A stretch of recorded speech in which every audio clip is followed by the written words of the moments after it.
Good morning, Kuhner country. It's about time. Oh, it's about time. I don't know if any of you saw or heard about the explosive interview that President Trump had with Meet the Mess and Kristen Welker, but Trump absolutely, and in my view, justifiably, rightly, humiliated Kristen Welker. And so let me, and by the way, the mainstream media, the establishment fake news media are reeling now over what Trump did to Welker. He torched her. He absolutely roasted her. And now they are lashing out at President Trump. So here is exactly what took place. President Trump was doing a tour of the Midwest. He wants to speak to farmers. He wants to promote the growing, booming economy that is happening in the United States. The job numbers came in late last week. For the month of May, they exceeded all expectations. I mean, it's almost double the expectations. So job creation now is on the rise. Consumer confidence is on the rise. Economically, the country is now growing. As Trump said, the only thing we have to do now is wrap up the war with Iran so oil prices can come plummeting down, and we are in the golden age, baby. And in particular, it's not just that the economy is booming in terms of jobs, but in rural America, Trump has made a lot of investments for farmers, and in rural areas, the economy is doing better than in other parts of the country. And so he had a very positive story to tell. You think Kristen Welker asked him any questions about the rural economy, about his plan for rural workers or rural farmers? No, no, no, no. Because then that would make the president look good. And what Kristen Welker is what many conservatives have called, rightly, a prostitute. She's a hack. Her job is not to be an objective journalist, to ask questions, to think about issues, to have a conversation with the president where you can flush out what he intends to do, what he's done, where he wants to go. Instead, what they want is they want to destroy him. They hate him. And this interview was clearly a hit job. It was a trap. And I don't know who on the White House staff set up the interview, but that person should be fired. And I'll tell you why. Because it was done in a barn with a tin roof. And so one of the problems with the interview, among, Kristen Welker herself, is the fact that it was raining. And I mean, it was torrential rain. So much so that they had to keep cutting the interview off. Welker admits this, saying after 5 or 10 minutes, we had to cut it off because it was so loud from the rain, they couldn't hear each other. And they're like maybe 3 feet apart from each other. And so obviously it was frustrating the president. It was even frustrating Kristen Welker, to her credit. It was frustrating her producers. And the president is on a very limited, super tight schedule. So he's got places to go, people to see. Anyway, President Trump was very gracious. He said, no, let's wait 5-10 minutes. Let the rain die out a little bit, and then we'll continue. And he allowed the interview to be interrupted repeatedly, meaning that he was staying there much longer than initially scheduled. You would think this witch, this NBC hack witch, would have said, well, you know what? He's actually being extremely generous with his time. Maybe I'll try to be a little bit of an honest journalist. I don't know, maybe try to play it down the middle just a little bit. Au contraire, with her eyes bulging out of her skull, I thought she was going to jump off her seat. Throughout the entire interview, she kept cutting him off. She wouldn't let him finish a sentence. She was rude. She was disrespectful. Then, numerous times, she would say, well, you have no evidence for that. When, of course, there's nothing but evidence. But she kept implying he's a liar. Over and over and over and over again. To the point that President Trump finally basically had enough, and he blew a gasket. And he blew a gasket at this key juncture or point in the interview. In fact, it wasn't even an interview. It was adversarial. It was hostile. At times, it was like she's debating him. When President Trump said that his election in 2020 was rigged and that there was overwhelming evidence, she cut him off and said, there is no evidence. And then he said, no, there's plenty of evidence. The courts just didn't want to hear it. And then he said, they're stealing it now in California. And then she lied again. She lied earlier in the interview, if you can call it that, by saying there's no evidence that there were undercover FBI agents at the Capitol on January 6th, when, of course, even the FBI admitted they had undercover agents at the Capitol on J6th. That's how much of a hack and a liar Kristen Welker is. But she's claiming there's no evidence. There's no evidence. Then to what they're doing now to poor Spencer Pratt. And by the way, they've just stolen it from him. I'm going to get to this a little bit later. They have stolen the L.A. mayoral race from Spencer Pratt through mail-in ballots. Dump after dump after dump. The third place candidate, this communist, literally a self-described communist, Nithya Raman, is now in second place, and she's already being pronounced the winner by some media outlets. So you just keep counting and counting after the election is over, and eventually you get the number of ballots you need to knock off Spencer Pratt or anybody who can challenge the Democrats. This is their idea of quote-unquote democracy. And so Trump made the point the elections are rigged, and they're trying to steal it right now in California. Listen to the exchange. Roll cut 8, Mike. Rigged. Right now, it's look at what's happening in California. To that? It's the 4 Republicans days. are doing well in California.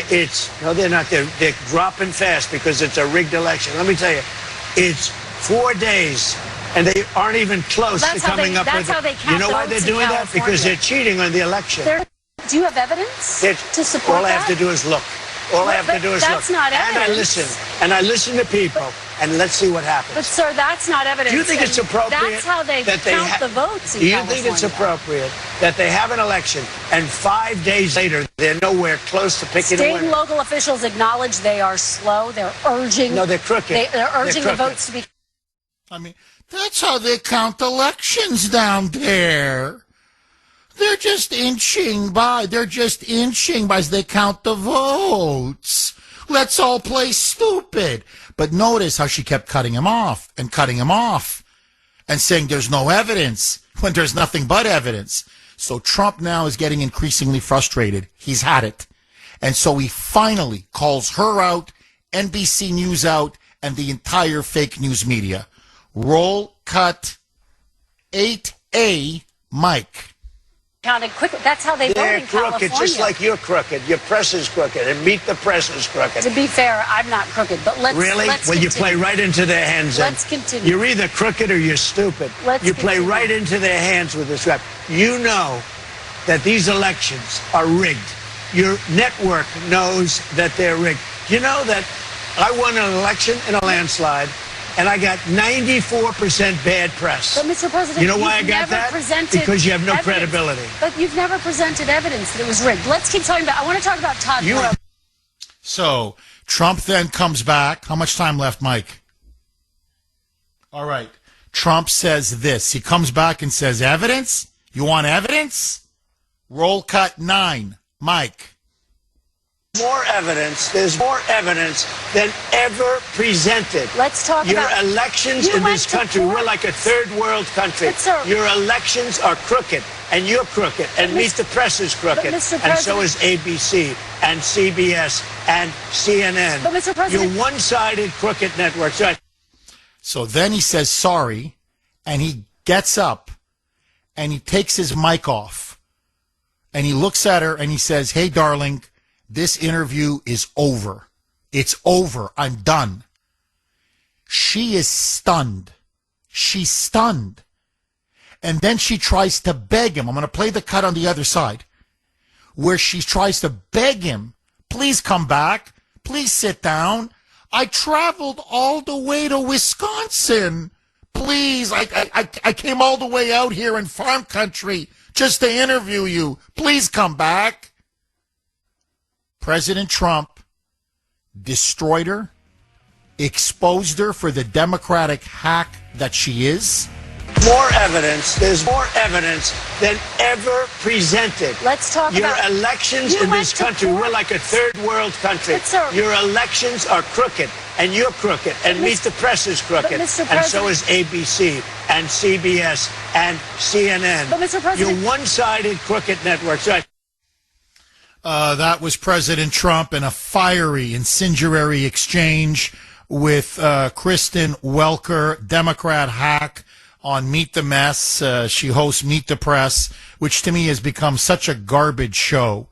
I remember it under Tim Russert, and it was much more thoughtful, serious.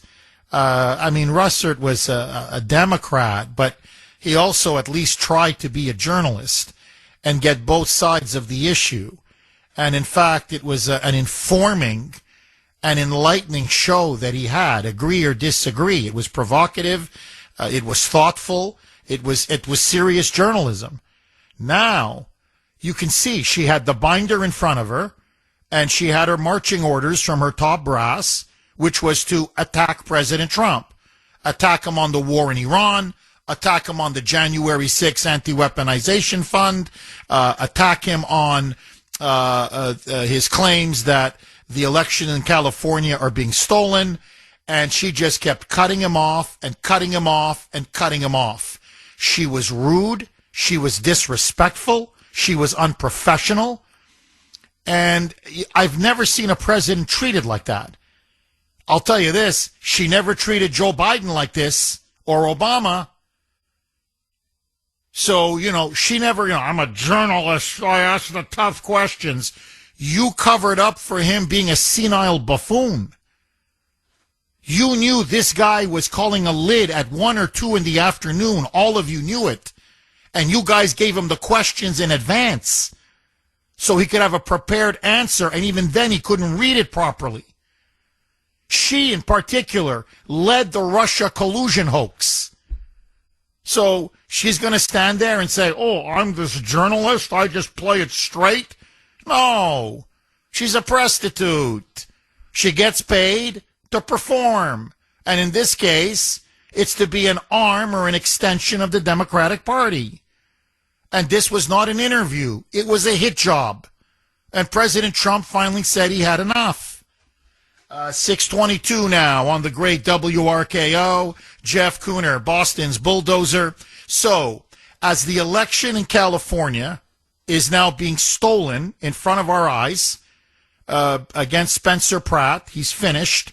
He's now gone from second, which means he would make the runoff, to now third by this unknown communist Democrat. And she's claiming, no, just because they keep counting ballots and keep counting. And by the way, the ballots are coming in after Election Day. I've never heard of this in my life. But they just keep counting, and it's incredible. Batches of 8,000, 10,000, 12,000, 15,000, and not one of them goes for Spencer. Not one ballot for Pratt. Not one. And so Trump is saying, come on, what are you, blind or stupid? I mean, take your pick, really. He's basically saying, I don't believe you're that stupid. So either you're crooked or you're stupid. So at this point, he has enough. And I'll tell you why. because this wasn't an interview. She was out to get him. She was out to fluster him. She was out to embarrass and humiliate him. She was out to trip him up. And as she kept doing it, and she was disrespecting him. And that's the other thing. You know, I think Trump, look, I love the guy. And I thought he handled her superbly and justifiably. I mean, I love the guy. Don't get me wrong. And I love the way he just smashed her. I really do. He took a blowtorch to her. And right to her face said, you're a liar. You're crooked. Your organization is crooked. All of you are crooked. Basically, you know, you guys are not journalists. You're propaganda. That's what you are. And the way she was begging for him to stay after he got up, I mean, to me, it was priceless. But I've got to say this, you know, when they're showing you how disrespectful they are to you, they're not just disrespecting you, the president. They're disrespecting all of his voters. They're disrespecting the office of the presidency itself. I would have cut that thing off a long time ago. To me, you know, within 2-3 questions, I'm like, listen, you're not, because he would give her answers and you could tell she's not listening. He would even say to her, are you listening? Are you paying attention? Like, I just answered your question. You're asking me the same question again, but in a more adversarial and disrespectful tone. Because you want me to give you the answer that you want. Well, I'm not going to give you the answer that you want. I'm going to give you the truth, my answer, or what I believe to be the truth. And you can let the audience decide. He takes the microphone off. He gets up. He's visibly angry. I don't blame him. He then takes the mic, throws it on the ground, actually walks on the mic. I think he crushes the mic. It's a small mic that you put on the lapel. And she's pleading with him. She even puts her hands out, almost grabbing him by the arm. You know, she's got like a binder in one hand, which is where all her orders, her talking points were given to her. And then she's like, please, please, please. Listen to the exchange. Roll cut 9A, a mic. Let's call it quits because I've had enough. Thank you, darling. Have a good time. Mr. President, let's please. I traveled all the way to Wisconsin. I've sat in the rain with you. I know. I traveled all the way to Wisconsin. On and off in the rain, and I've given you enough time. You ought to straighten out your press because you know what? Mr. President, a country can never be great with a dishonest Listen, press. we traveled all the way to Wisconsin for this interview. No, he's right. A country can never be great with a dishonest, crooked press. Let's call it quits because I've had enough. Thank you, darling. Have a good time. Mr. President, let's please. I traveled all the way to Wisconsin. I've sat in the rain with you. I know. I've sat in the rain with you for an hour, on and off in the rain, and I've given you enough time. You ought to straighten out your press because you know what? Mr. President, a country can never be great with a dishonest press. Listen, we traveled all the way to Wisconsin for this interview. I mean, 6:33, by the way, on the great WRKO. Jeff Kuhner, Boston's bulldozer, cleaning up the liberal bull. So Trump now, he walks away. He's ended the interview, okay? Now, just a couple of points, and then I want to go to the phone lines. 617-266-6868. Let me ask you the big question. Should Trump have stormed out or cut off the interview? That's, to me, I think, the big question. Because he's getting pounded by liberals, by Democrats, by the entire fake news media, saying that what he did, believe it or not, he was being disrespectful to Kristen Welker and Meet the Mess and Meet the Press, and that he was unprofessional, and that he almost came across like a bully. In fact, they're attacking him, saying he's like a crazy man, you know, the crazy old man who's yelling and screaming, "Get off my lawn." That's what they're trying to claim now. By the way, this is dominating all news coverage. All news coverage is now this. So did Trump make a mistake or was he right? I think he was completely justified. If I'm to nitpick, I would have quit even much earlier. I thought he showed incredible patience putting up with that buffoon. All right? But let that go. what to me stands out, as I said earlier, the rudeness, the disrespect, the unprofessionalism, the agenda journalism, if you can even call it journalism, how she comes in with talking points, with her marching orders from her bosses, and she's there to hammer the same point over and over, cut him off, not let him speak, not let him finish his sentences, and constantly say there's no evidence, when of course there's a ton of evidence, implying he's a liar. And the president, who's struggling, not because he doesn't have the facts or the truth, but he's like, look, I just explained everything to you. You're not listening. He's almost like, look, I'm trying to have a discussion with you. And he's like struggling to get her to even pay attention to what he's saying. Because with her crazy bulging eyes, you know, and I don't know if she was on 4 Red Bulls or whatever, you know, had the 3 Monster drinks or these energy drinks. But like she's like almost popping off her chair every sentence or two. But there's no evidence. But what about this? But you promised this. You promised this. You promised that. And he's like, can I finish? Can I finish? Can I finish? I'm like, really? Like you're like a rabid dog. Like, relax. And you've got the rain coming down. At times you could barely hear Trump. You can barely hear her. They had to cut off the interview multiple times, stop it, pause it, because the rain was so hot, so loud, so harsh, you couldn't hear a thing. Now, what's so revealing is we came all the way down to Wisconsin. Please, we've come all this way. Please, you can't cut it off. Please, you can't walk out. No. I mean, we took a 2.5-hour flight. First class, all expenses paid. Oh my God, I actually have to be with the peasants for an hour or two. I saw how the peasants live in their farms with their fields. It's so beneath me. Oh my God. Oh, I can even smell maybe a little bit of the cow manure. Oh my God. It's not for someone, you know, the glitterati, the elite limousine liberal like me. She's acting like they're in Siberia. Really, like they're in the Arctic or the Antarctic or something. I've come all the way to Wisconsin. Yeah, what's wrong with Wisconsin? I don't know. See the country a little bit. Find out how much the media is hated, how much they can't stand your guts. Because you're nothing more than a bunch of hacks and propagandists. Honestly, she looked like a fool. She looked like a media assassin. She looked insecure. She looked desperate.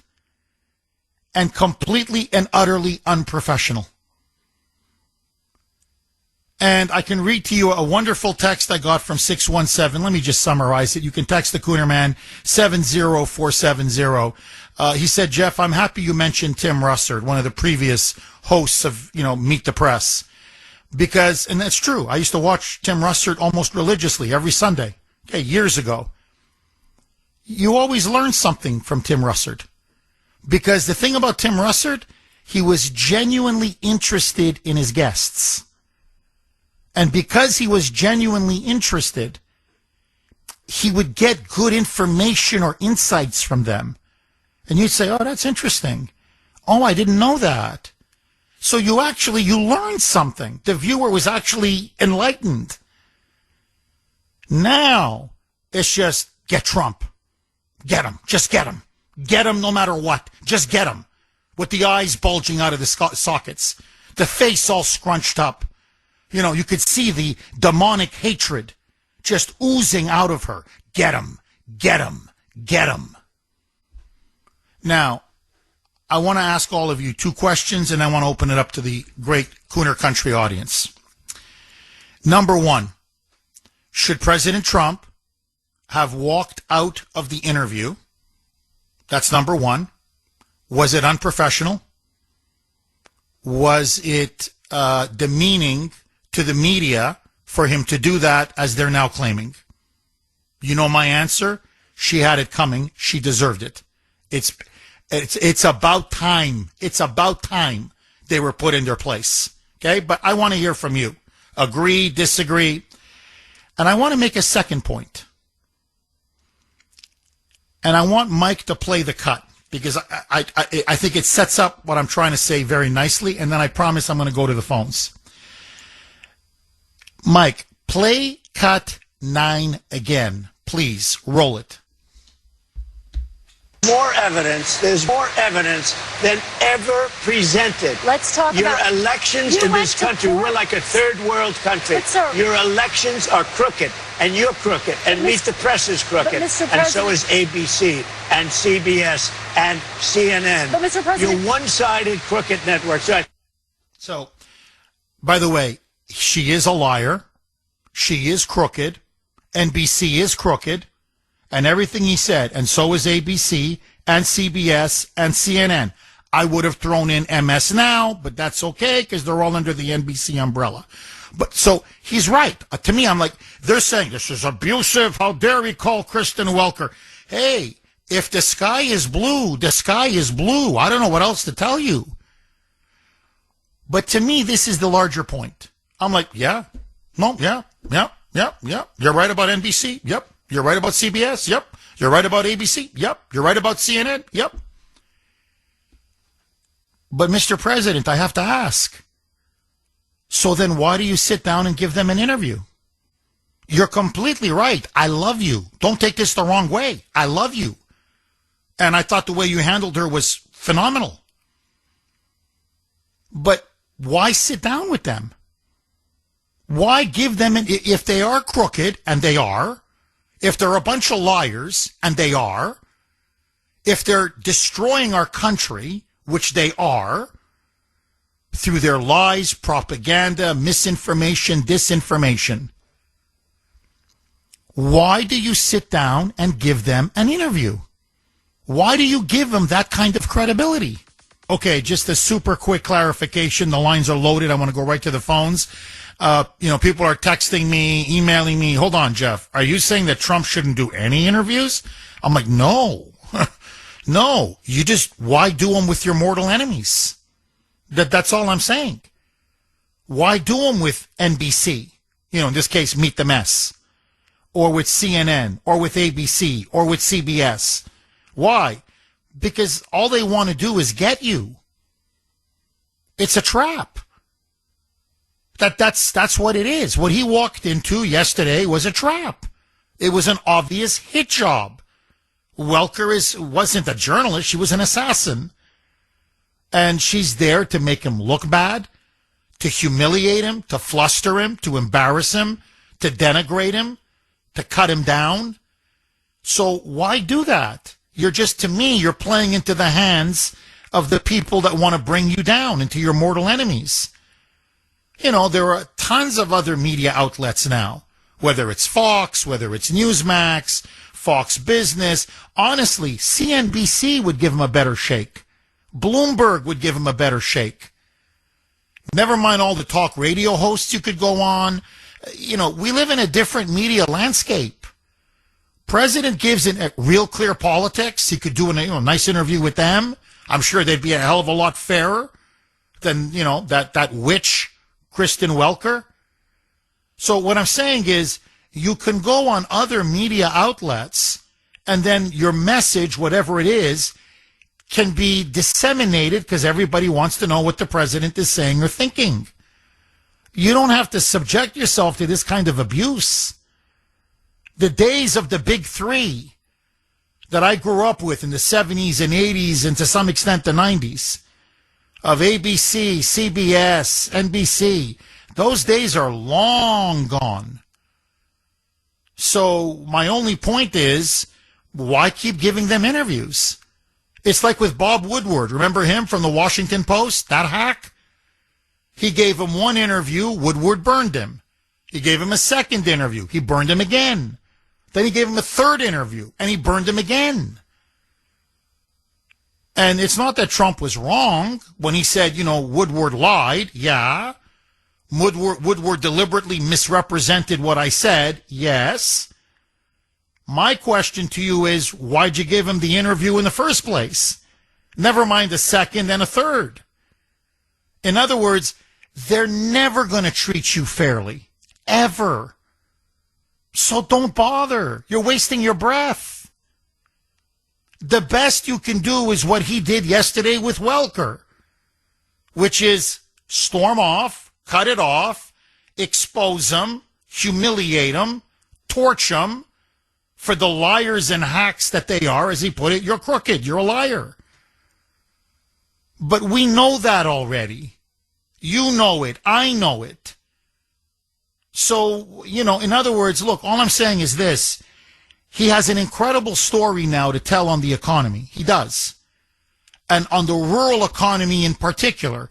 The purpose of the interview, the reason why his media people set it up, was we're in Wisconsin. He had just been in Iowa. He wants to talk about what's happening in the rural areas and how the economy there is really starting to boom. She never asked him a single question on the rural economy. So, his outreach or his messaging to get it out to these rural voters and rural Americans, they never heard what he had to say. Because she was there to get him from the get-go.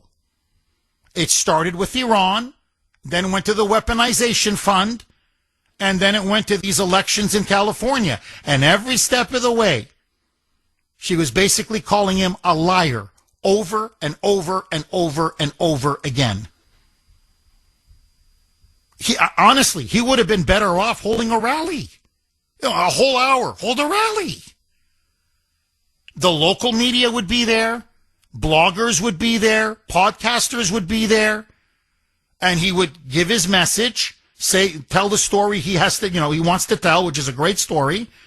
And I'm telling you, it would reach, millions and millions of voters. Instead now, the whole story is, did he, quote unquote, mistreat or abuse Kristen Welker?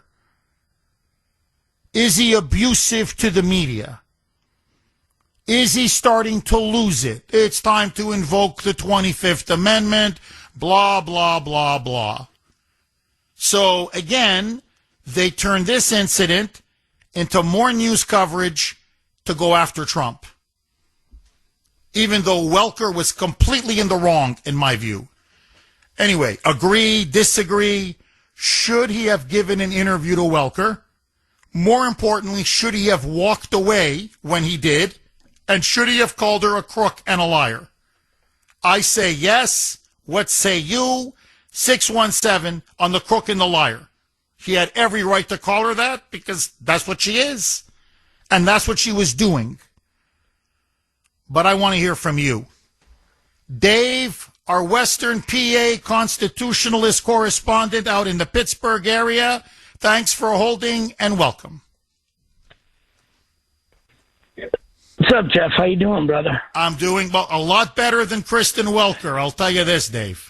Good. Hey, Jeff, before I get to I got to tell you a quick little story that happened during the global warming here in Pittsburgh yesterday. I look redder than the Red Hulk, but I got a lot of sun.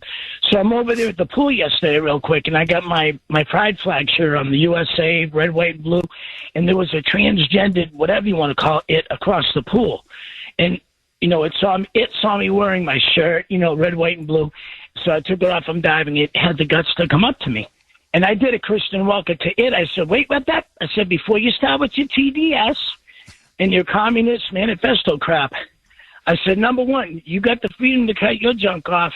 Don't throw it in my face. I said, my Pride Month is red, white, and blue. Hacksaw Jim Duggan, USA all the way.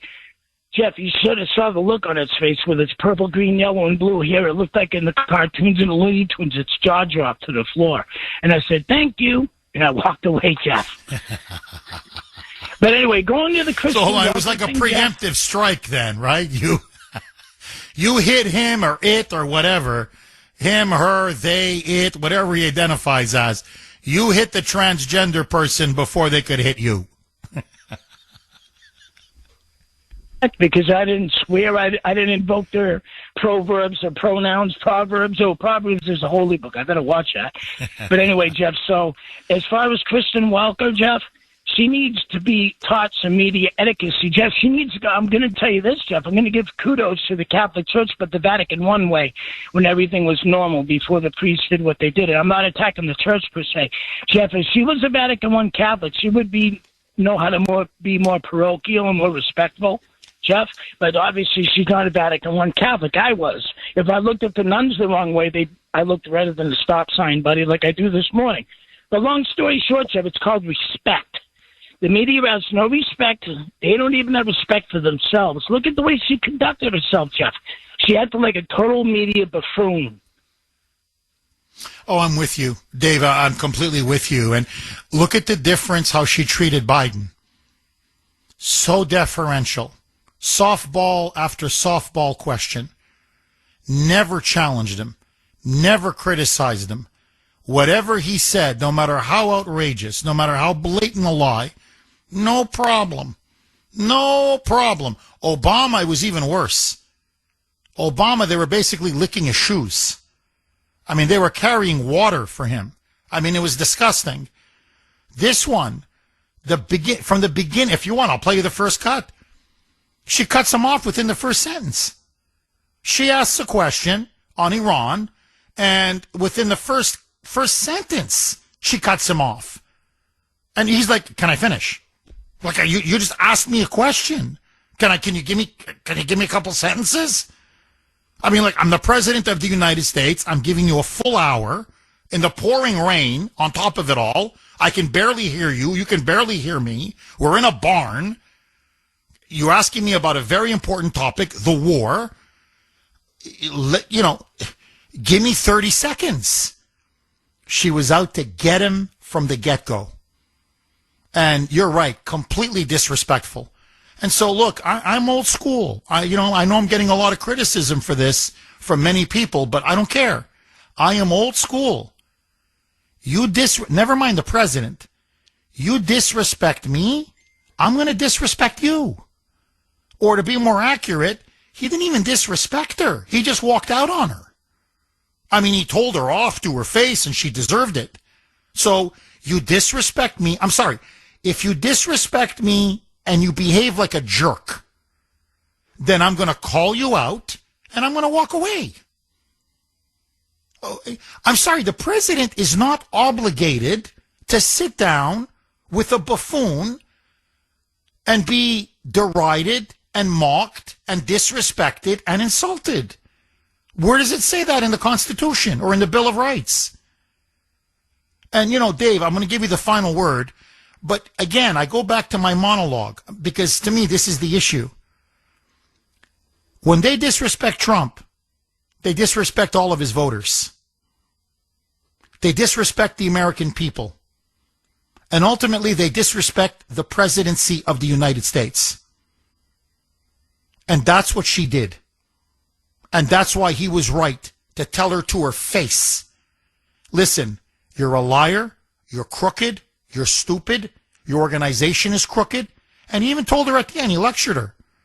He said, "I'm telling you, because of people like you, when you have a dishonest media, you can never have a great country. Because all you guys do is spew poison and lies and misinformation. All you do is pit Americans against each other based on lies." And he was completely right. And notice, again, if you want to play the cut, she doesn't listen to what he's saying. She's not saying, "Hey, you know what? Maybe he's right. Geez, I didn't even give the guy 10 seconds to answer.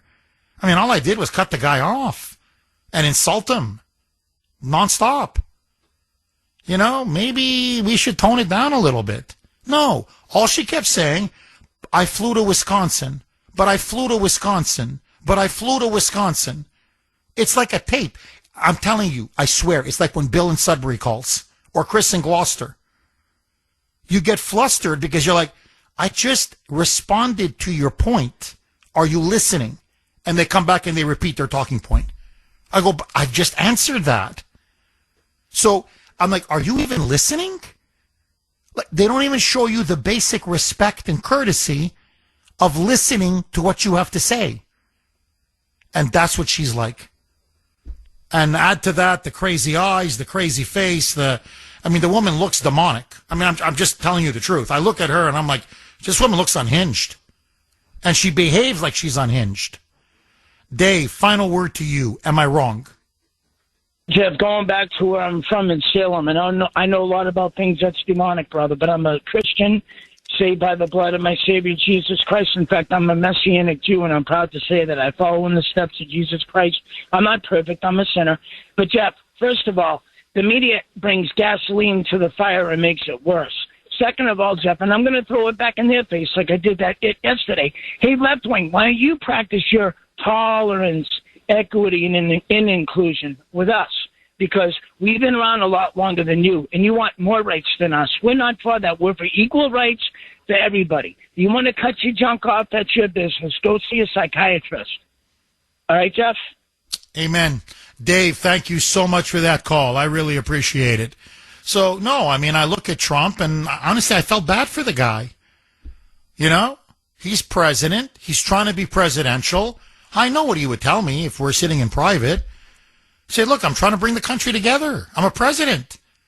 So I give the media interviews. I do my best.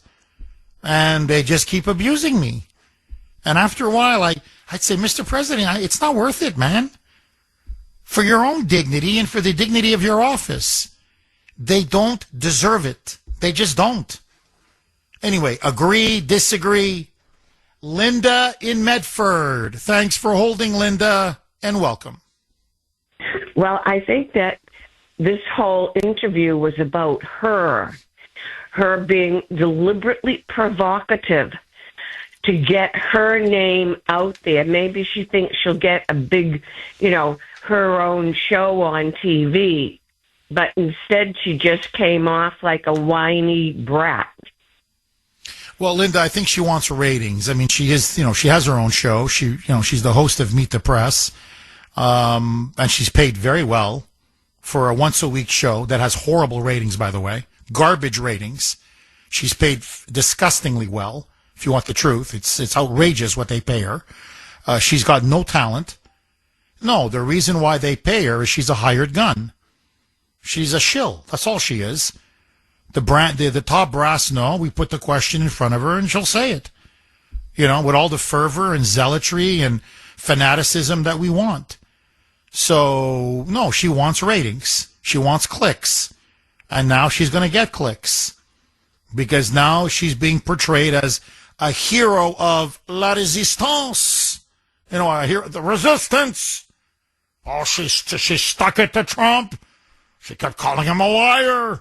She held his feet to the fire. So, look, this is what Grace told me yesterday, and I agree with her. She saw the interview. I then saw the interview on my own. She said, what'd you think? Basically what I told all of you. She said, look, from her point of view, she succeeded. I mean, Grace said, I think what she did was disgusting. And it really hurts the country because it just divides us even more. But she said, look at it from her point of view and from the liberals and the left. She got him flustered. She got him angry. She got under his skin. She kept repeatedly cutting him off. She kept implying that he's a liar the entire interview. She heard him from a public relations point of view from the left. She said, according to, for a liberal, yeah, she came in there to humiliate him, and she did. That was her goal. Mission accomplished. Her bosses are patting her on the head. Good job. And the sad thing is, he's probably going to go back on in 6 months or a year. According to her, at the end of her show, she came on and said, Trump has agreed to come back on. And I'm like, why? Now, I'm sure it wasn't him. It's his media handlers. But I'm like, why? Like, really, why? Just from a pure this level, and tell me if you agree or not, Linda, why even give him that kind of credibility? To go on someone's show, in a way, gives your imprimatur, or imprimatur, as they like to say. It gives your imprimatur. In other words, your stamp of approval, like, well, you're credible enough to justify me coming on your show. I wouldn't give them that kind of importance. If you're fake news, which they are, if you're crooked, which they are, if you're all a bunch of liars and propagandists, which they are, why go on? I'd say, no, you're beneath me. No, I don't do fake news. Why would I do fake news? That to me is what he should be saying. But that's me. I want to hear from you. What say you, Linda? I don't think he should go on or acknowledge her or give her any more attention, period. Hopefully when I go on X, it will be all over my computer, and there'll be a lot against her. It just seems that conservatives, their opinions get mushed down. I agree. So, no, there's no question. On X and other social media, they amplify the anti-Trump voices over the pro-Trump voices. There's no question. No question. But look, there's no getting around it. The president called her a liar to her face. And he said she's a crook, she's crooked, she's dishonest to her face. And he stormed out of the interview. So to most normal people, most objective normal people, she looks like a jackass. And he humiliated her. And to me, he had every right to humiliate her. Because she was out of line. She was completely unprofessional. Linda, as always, thank you very much for your call. I appreciate it. Let me ask all of you, should Trump have cut off the interview and walked away? Number one, did he do the right thing or was it unpresidential? Number two, was he right to call her a liar and crooked and stupid to her face? Again, was he just speaking the truth after she kept disrespecting him for nearly an hour? Or is it unpresidential in your view? And number three, should the president continue to give interviews to fake news media outlets like NBC's Meet the Press or ABC or CNN or whoever? I say no. Ultimately, I don't see what purpose it serves anymore, but that's me. You may disagree with me. That's fine. 617-266-6868. Did you watch the interview? And what was your impression? Dane in Mississippi. Thanks for holding, Dane, and welcome. Yes, Jeff. Listen, we got a new name for old Kristen. It's Kristen Walkout from CBS. Her mentor, I'm sure, was Leslie Stallout, that arrogant, condescending liberal hack that she is. And you remember that interview that Trump did with Leslie Stahl, Jeff? He absolutely discredited her because she was such a liar in that interview, and he destroyed her afterward because everything he said came true, and she is nothing but a discredited old hack washout.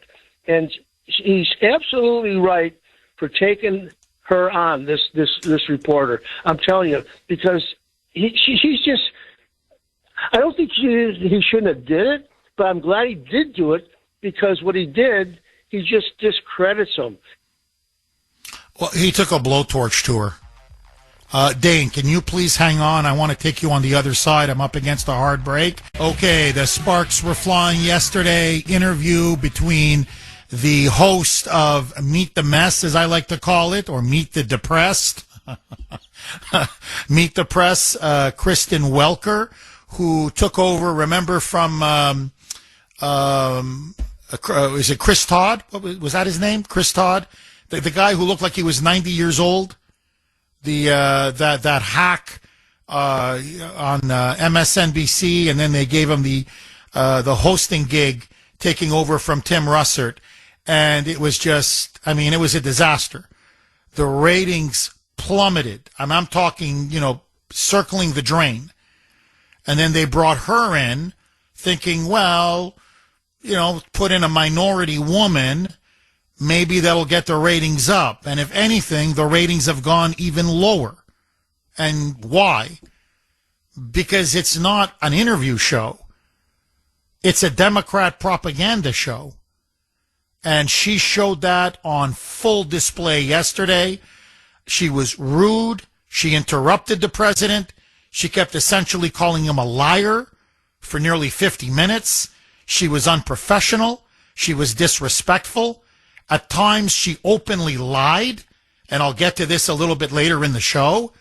I mean, she clearly lied on multiple occasions. Blatantly lied. And the president just blew his top. I don't blame him. He got frustrated and he had enough. He blew a gasket and said, "You're crooked. NBC's crooked. You're a liar. All of you in the media," and you named them, CBS, ABC, CNN, "you're destroying this country. And I'm done. Bye." So let me ask you, should Trump have stormed out of the interview? And should he have called her a liar and crooked to her face? I say yes. What say you? Let's go right back to Dane in Mississippi. Dane, just to piggyback off of what you were saying, I want to ask you point blank, did Trump make a mistake, not in the way he handled her, I think he was great, but in just agreeing to do the interview in the first place?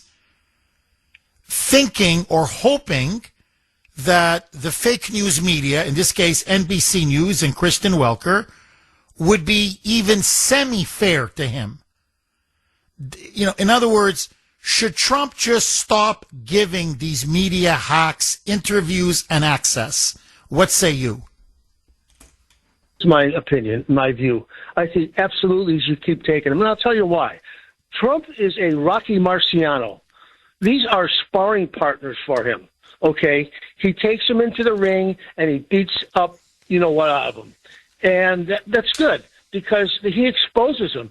This woman looks so desperate, she looked like she was on a Titanic taking on water, okay, her last moments. She was desperate, and Trump exposes her, okay? And this is good. This is why he should keep taking these interviews. Let him bruise himself and beat himself up. They only end up like a Leslie Stahl, old hat and washed up and gone forever. So that's eventually what happens to him. So keep taking them on. Let him come in the ring and get abused like Marciano is beating his sparring partners up. And here's the thing too: the comments he said to her. Actually, I thought if it was me, I'll tell you, it would have been a lot worse. And I think it was absolutely justified to call her a liar, because that's what she is. He's talking truth and facts. She's a liar, she's a hack, and she's dishonest. And you got to be honest and give the straight answers back to her face. Now, this may sound a little crude, Jeff, but I'll tell you, there's only one thing that I missed in this interview that I wish would have happened when he got up and walked out. I wish only that President Trump would have had a big bowl of chili and beans, and so when he got up and did a 180 and turned his back to her, you know what happened? Let loose. Okay, right in her face. That's what I would wish had happened, because she deserves it, because that's who these people are. That's what they are, and that's how much I respect them. I know that sounds crude, but I'll tell you, it would have been the most... Oh, he was a warrior. Comedy. I mean, I got to tell you, he was a warrior. And, Dane, I don't know if you saw the whole interview or not, but the first half of the interview, she keeps cutting him off, doing the whole, there's no evidence. And, I mean, it's after a while, when you talk to someone and you're halfway through a sentence, they cut you off. They won't let you finish a sentence. They're cutting you off. And you get frustrated. You get flustered. You're like, come on. Like, do you want to listen to what I have to say or not? Be respectful. But he was calm. He kept saying, no, hold on. No, wait a second. I'm almost done. No, wait. Let me explain this to you, Kristen. So really, I have to say, he was very presidential. He was, I thought, very respectful, too respectful if you want to know the truth. But he wasn't combative. He wasn't itching for a fight. He was sincerely, look, whether you agree or disagree, that's not the issue. He was sincerely making his case why he thought we had to go to Iran. And to be honest, if she was smart, in other words, had she been Tim Russert, he actually started to open up a little bit. Because she says, well, you said no new wars. And of course, we're in a war. And so he's like, yeah, but you're not listening to me. I was given information. I had an assessment. Could I have, and let these crazy, as he called them crazy, high-strung people. These people are crazy. They're high-strung. Could I have allowed them to have a bomb? In all conscience, could I have done that? That would have been a war with Israel. Israel has nuclear weapons. We're looking at a nuclear war. They would have attacked neighbors in the Middle East. They would have attacked Europe. It may have led to World War III. In other words, he's trying to tell her, I'm wrestling with this national security threat that could be potentially existential. And so I know I made a commitment, but I had circumstances, exigent circumstances. So he's almost like opening up about the burden of leadership. And instead of, getting, you could get in there and say, oh, yeah. So, Mr. President, there's so many ways you could have approached this where you'd be looking on saying, that's a fascinating interview.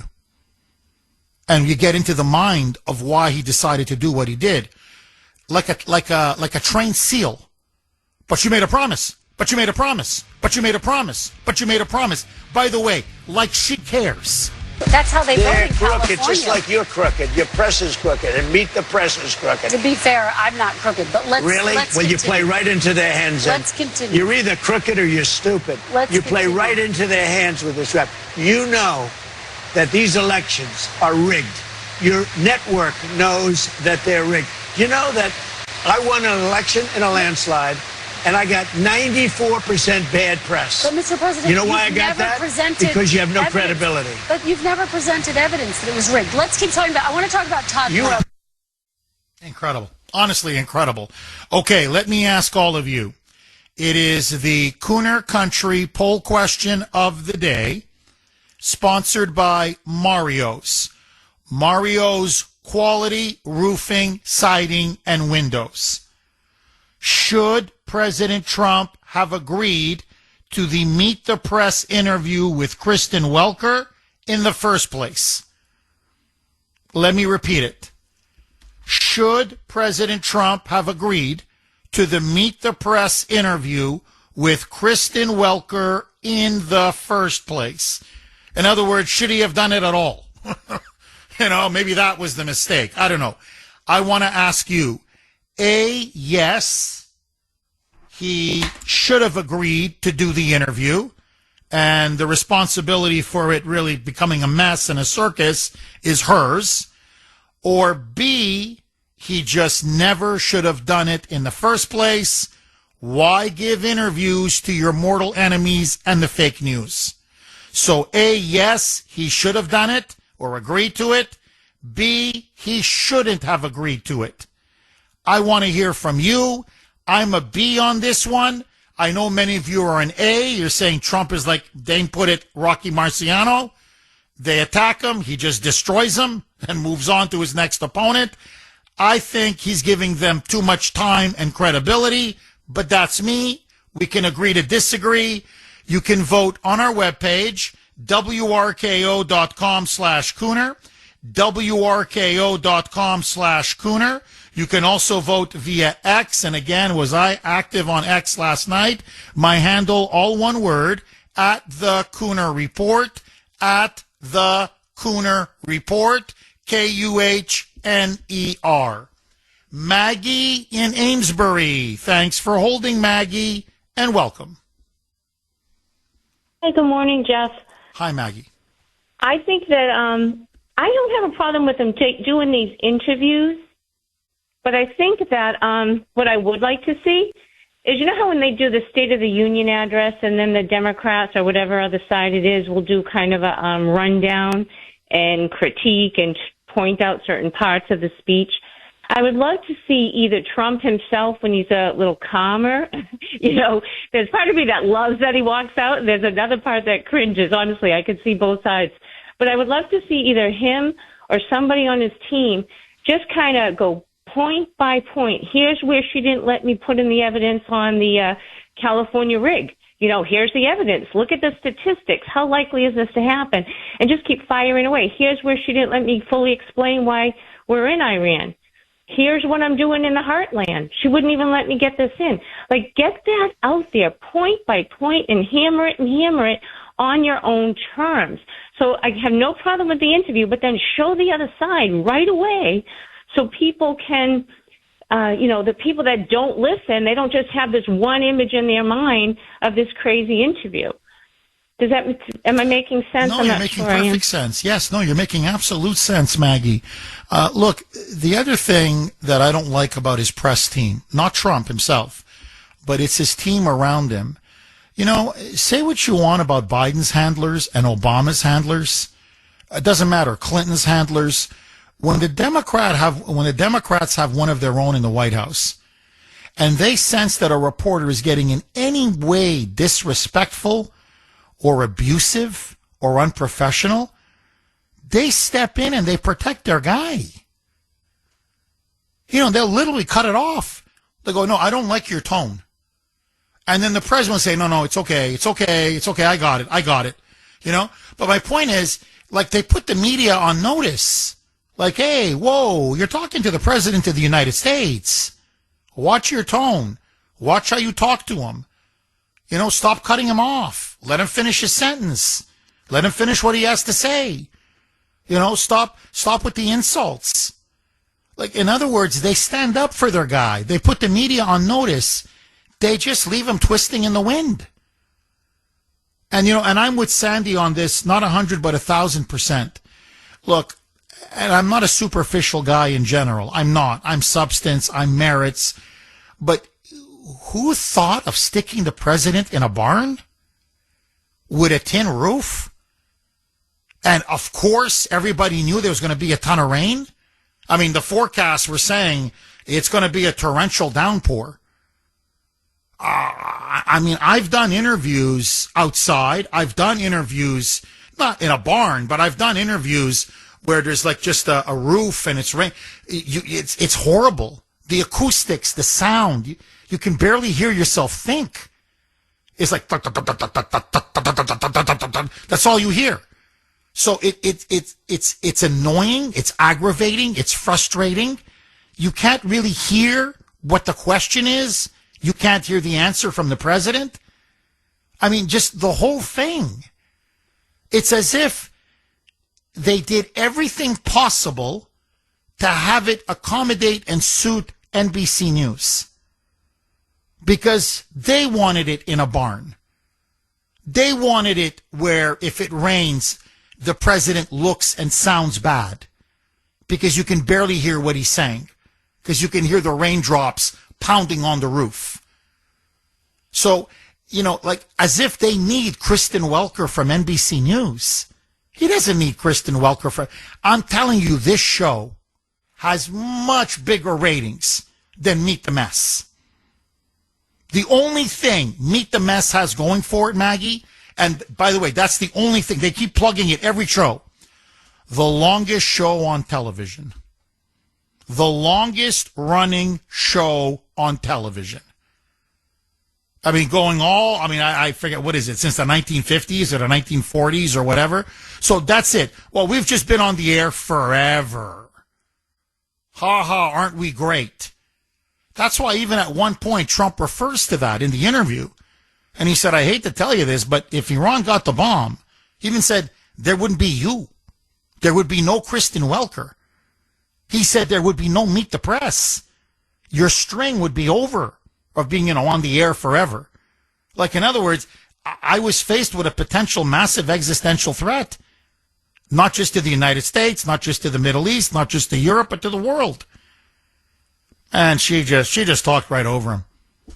It's like he wasn't talking. To be brutally honest, it's like when I debate moonbats, or when I have I have some commie members in my family back in the old country. Not many, but believe it or not, I actually have communist members of my family. And I debate with them whenever I was just there last year.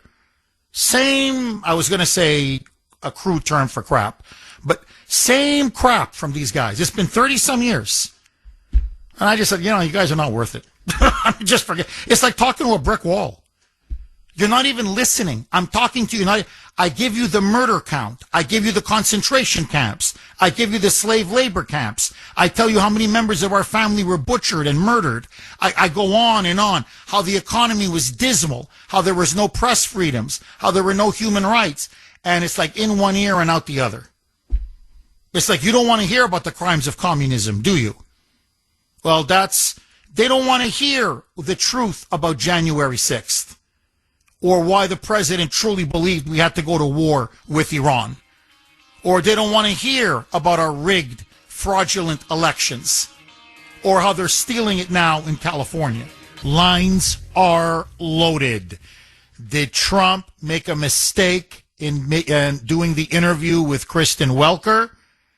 And did he make a further mistake in storming out at the end of the interview or near the end after she kept repeatedly cutting him off and being disrespectful and rude? I want to hear from you, Mark in Medford. Thanks for holding, Mark, and welcome. Mark, do we have you? All right, let's see if we can reconnect with Mark. Pete in New Hampshire. Thanks for holding, Pete, and welcome. I've loved you in the morning. I've loved you in the afternoon. And I've loved you at night in a non-sexual way. Pete, I got to say, every time you do it, the act never gets old. It's funny every single time. Pete, my friend, what's on your mind? I think you're missing the point. So I guess you don't love me that much, huh, Pete? Well, you can handle it. You're a big boy. Please, go ahead, Pete. I think this incident yesterday once again demonstrates what is increasingly apparent to us all. He is incompetent and is lacking judgment. He is the big example. This was minor yesterday. The big example is the thorough mess he's got us into in Iran. He has no excuse for that. He is not a deep thinker. And the other thing that's becoming clear is he's and his family are getting rich with campaign money, and his son Jared is getting rich with his hedge fund with Saudi money. This is all incompetence, and he's dangerous, and I think he's got to go, I'm sorry to say. And I voted for him 3 times, but I'm done with him. What do you think about that? Pete, let me, if you don't mind, Pete, because you made a broad array of charges against him. And let's just focus on Welker, if you don't mind, Pete. And you can call back and we can discuss the other two. Because Iran has attacked Israel. Israel is now launching an attack on Iran.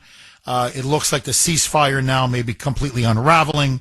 Trump is urging both Israel and Iran to stop bombing each other. So we'll see what happens. But we're going to be talking Iran very soon. So we're going to come back to Iran, I promise. But let's just focus on the Welker interview. What was it about the Welker interview that bothered you the most, Pete? That he did it in the first place? In other words, what are you going to, you're going on that they're crooked.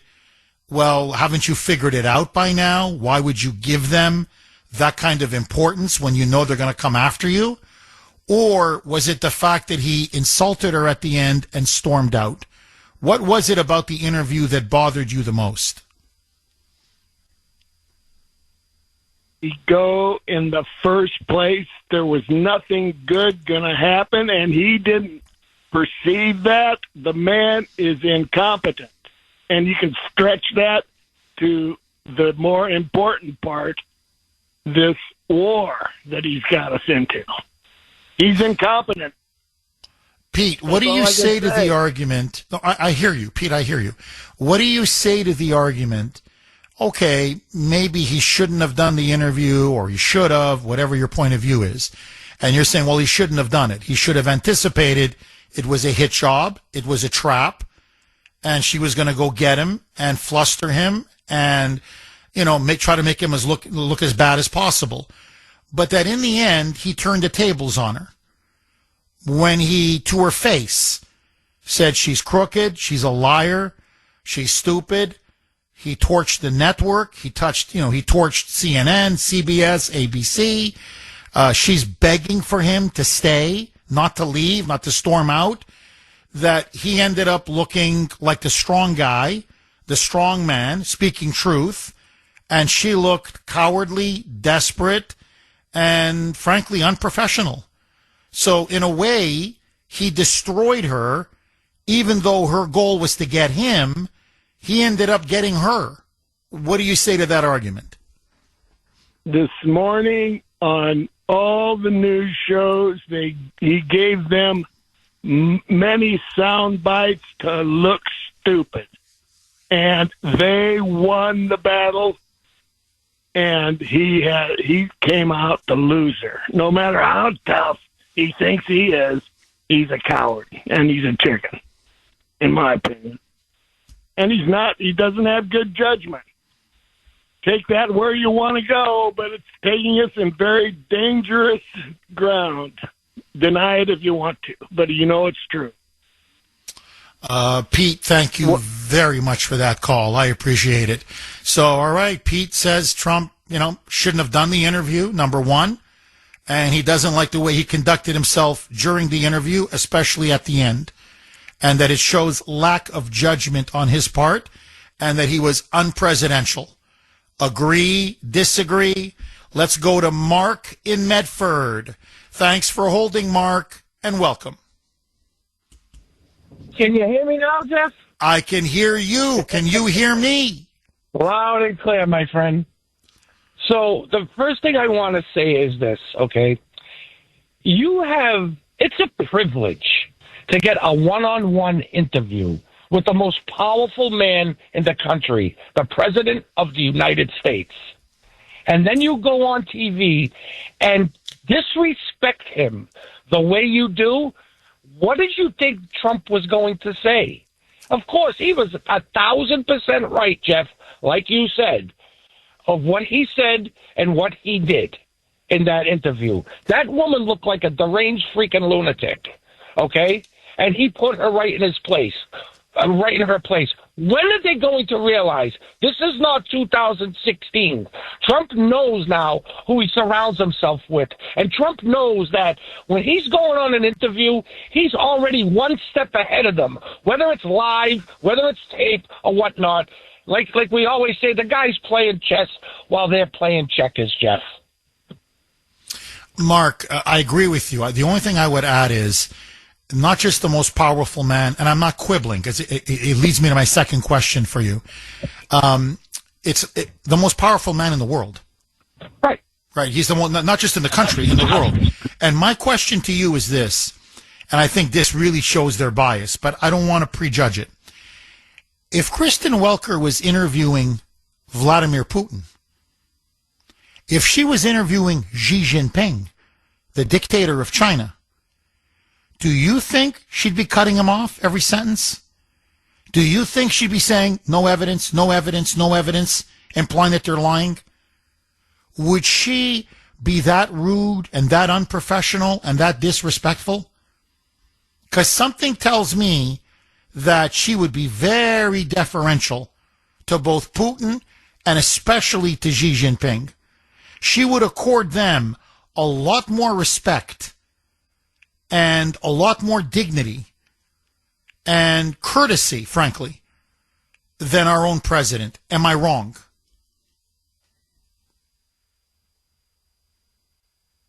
But let's go back what they've done already. Joe Biden. I mean, the questions they asked him. Oh, what's your favorite ice cream, Joey? Oh, Kamala Harris. oh, okay, what's the passage of time, Kamala Harris? And she'll just keep going on and on and on. And Joey, space shot that he was on another planet. And, another thing, Jeff, does the Trump administration ever ask for questions in advance? No. No, they don't. No, they don't. Because they know the man is sharp as a tack, and he can answer any question he wants, unlike Joe Biden and Kamala Harris. These people, he's right, Jeff, 1,000%. These people are nothing but hacks. They're nothing but fake news. And when you disrespect the presidency of the United States and the office of the President of the United States, you don't deserve to have another interview ever again. And with that being said, Jeff, from now on, Trump wants to, they want to do a one-on-one with Trump, whether it's Meet the Press, 60 Minutes, or whatever other show you want to do, you come to the White House. The door's wide open. You come to the White House. You come to the Oval Office. You come to my turf to have an interview. Enough with this bull crap. Oh, we flew all the way to Wisconsin. Oh, yeah. First class with your filet mignon and your TV and whatnot, with all paid for by the network. And you have the balls to bitch and moan that, oh, we flew all the way to Wisconsin. Kiss my ass. Amen. Mark, thank you so much for that call. No, really. By the way, 5-star hotel. He's right. Filet mignon, whatever. She's acting like I said, like they sent her to Siberia. Like, where did you send me? Like, this is intolerable. Oh, please. And I agree with you. It's an honor. You know what it is to get a one-on-one with the president for a full hour? Are you... Most journalists, first of all, to get a one-on-one is an incredibly rare thing. If you get a one-on-one, 10 minutes, 15 minutes, tops. His schedule, think about what he's dealing with. He's dealing with the economy. He's dealing with the border. He's dealing with illegal immigration. He's dealing with the farmers. I could go on and on. He's dealing with Lebanon. He's dealing with Israel. He's dealing with Iran. He's dealing with China. He's dealing with Venezuela. He's dealing with Russia, Ukraine. And she's bitching that she's got to go to Wisconsin. To get the interview of a century. One-on-one for nearly an hour? And this is how you treat the President of the United States? Seriously. No, I'll be brutally honest. I would have been you. I think I would have dropped some F-bombs on her at the end. I know my temper. I think I would have been like, oof, I shouldn't have come out, but it did. He had every right to put her in her place. 617. Seriously.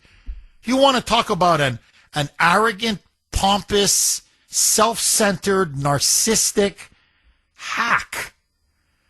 And look, I don't want to keep berating this point, but look at her.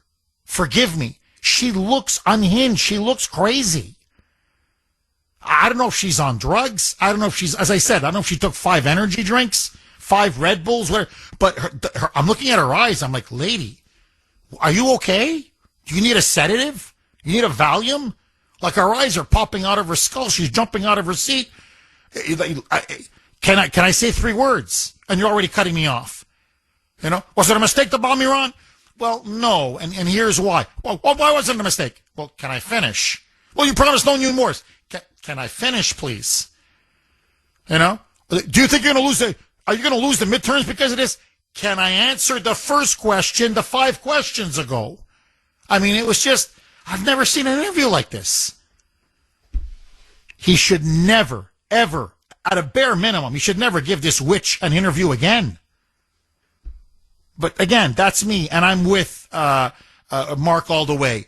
If you're going to do it with a Trump derangement syndrome network, a hostile, never Trump, anti-Trump, destroy Trump media network, at a bare minimum, you do it in the Oval Office on your ground.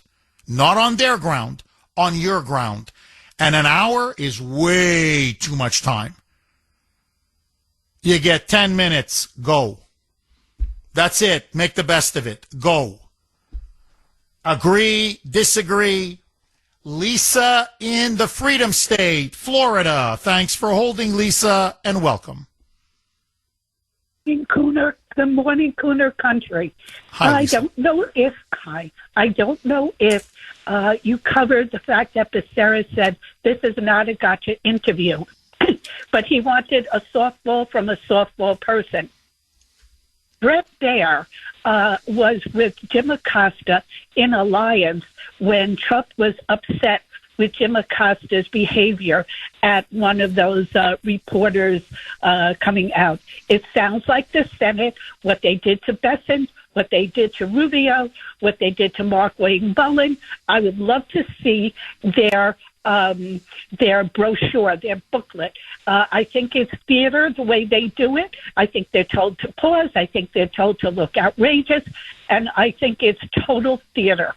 I just think they should boycott I know it doesn't work, but maybe boycott. I remember your red shirts idea, but boycott the network or their sponsors or something, and maybe the other politicians can as well say we're outraged at the conduct against our president. It looks so bad around the world.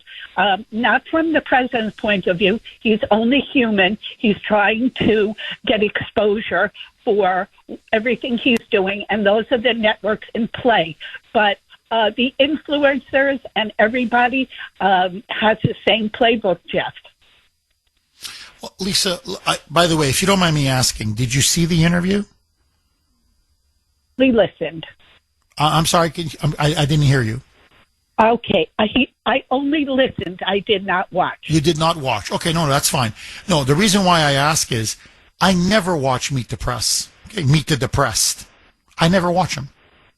I don't watch ABC This Week with Stephanopoulos. I don't watch anything with CBS News. I don't watch them. I don't want to give them the ratings. I think they're garbage. In fact, I know they're garbage. I don't watch propaganda. So I don't want them to get any ratings. I don't want them to get any revenue. I want them to just fade away into the dustbin of history because I think that's where they belong.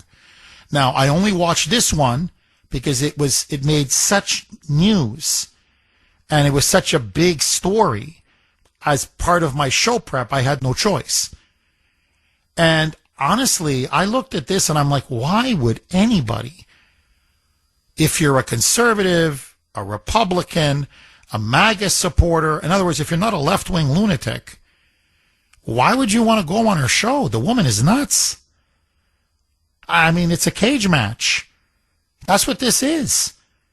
She's unhinged. She's yelling, shouting, barking stuff at you. She makes no sense. She's obviously very ill-informed or pretends to be ill-informed. I don't care. So I'm with you. I would boycott watching. I would boycott going on her show. I would do that to all of them.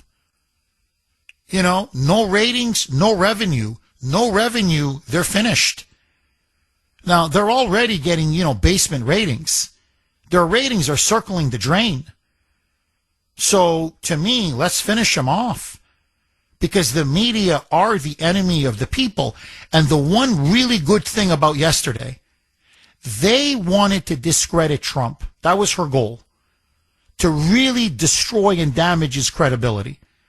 And in the end, the only one whose credibility got absolutely smashed was hers. Because she looked like a fool. He humiliated her. He exposed her. He really did.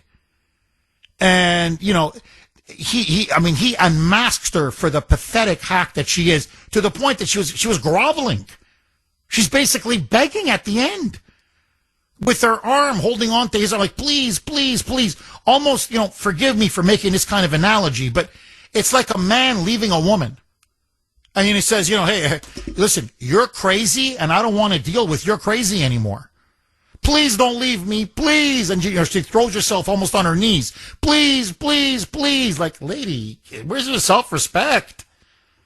But with her, it's, I came all the way to Wisconsin.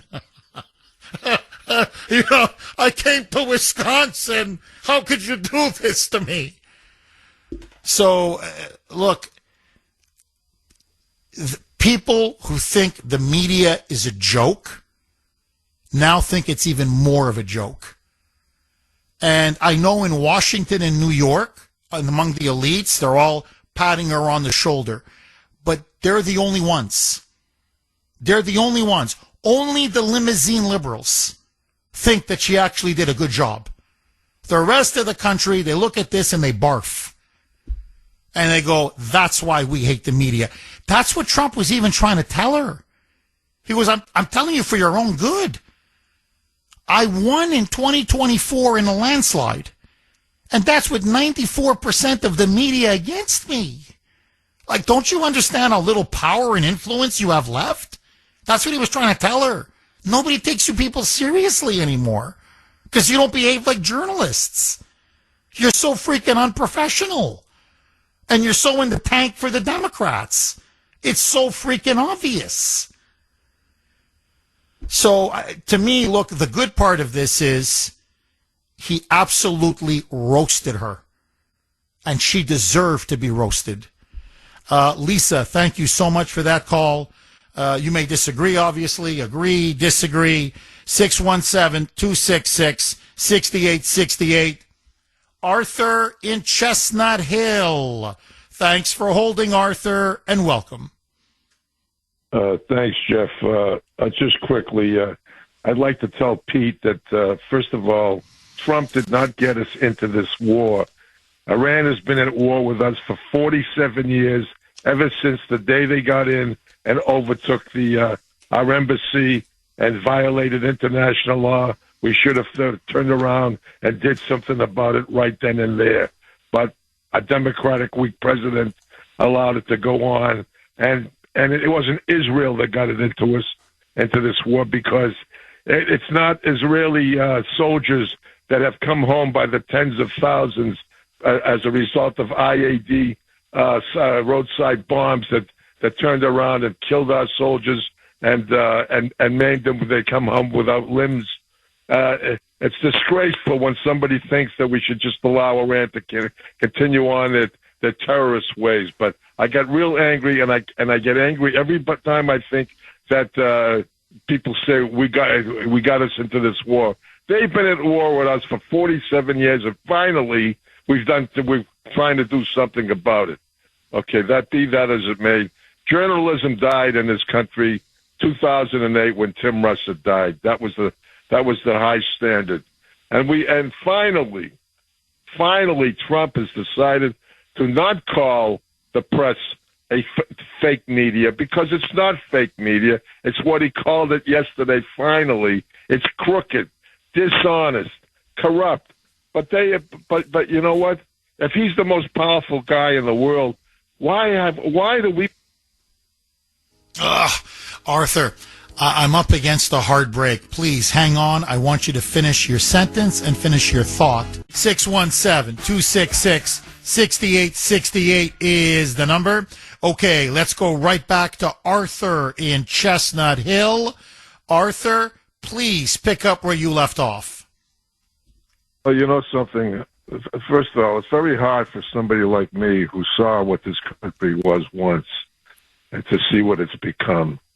And the fact that we're never going to see that great country that we saw in the 50s and 60s, where honesty, respect, and love of America existed day after day and everywhere,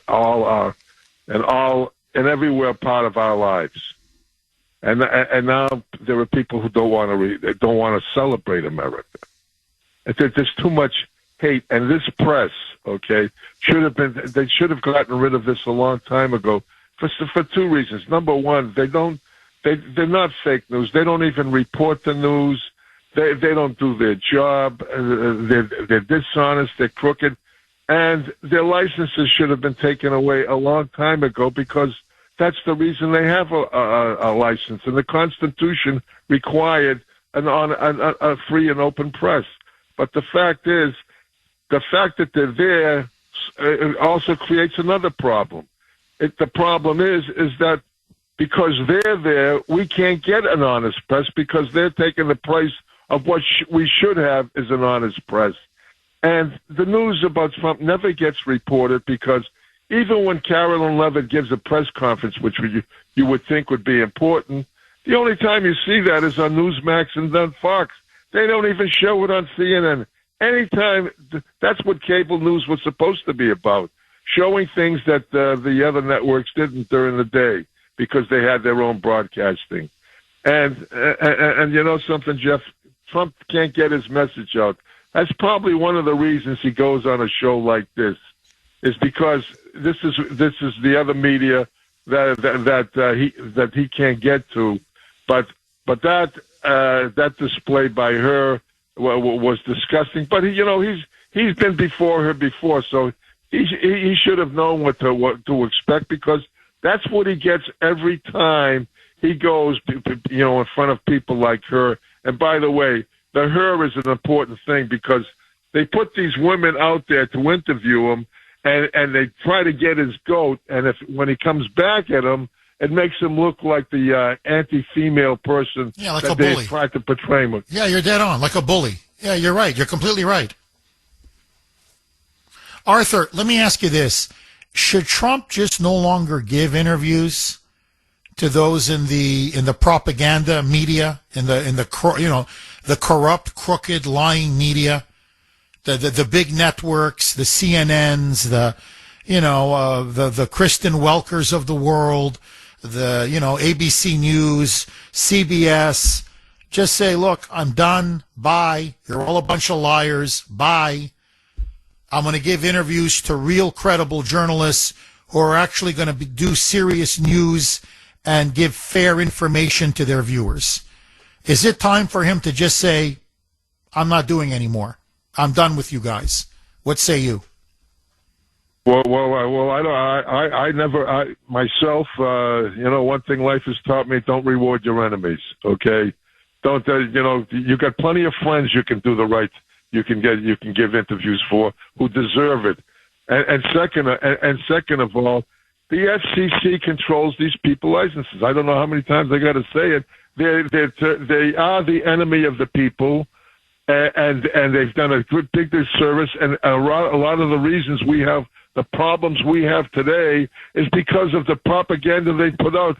Intelligent people, and I'm sure you run them into them every single day, and they believe what they hear from these people. And you say, how stupid can you be to believe this sort of nonsense?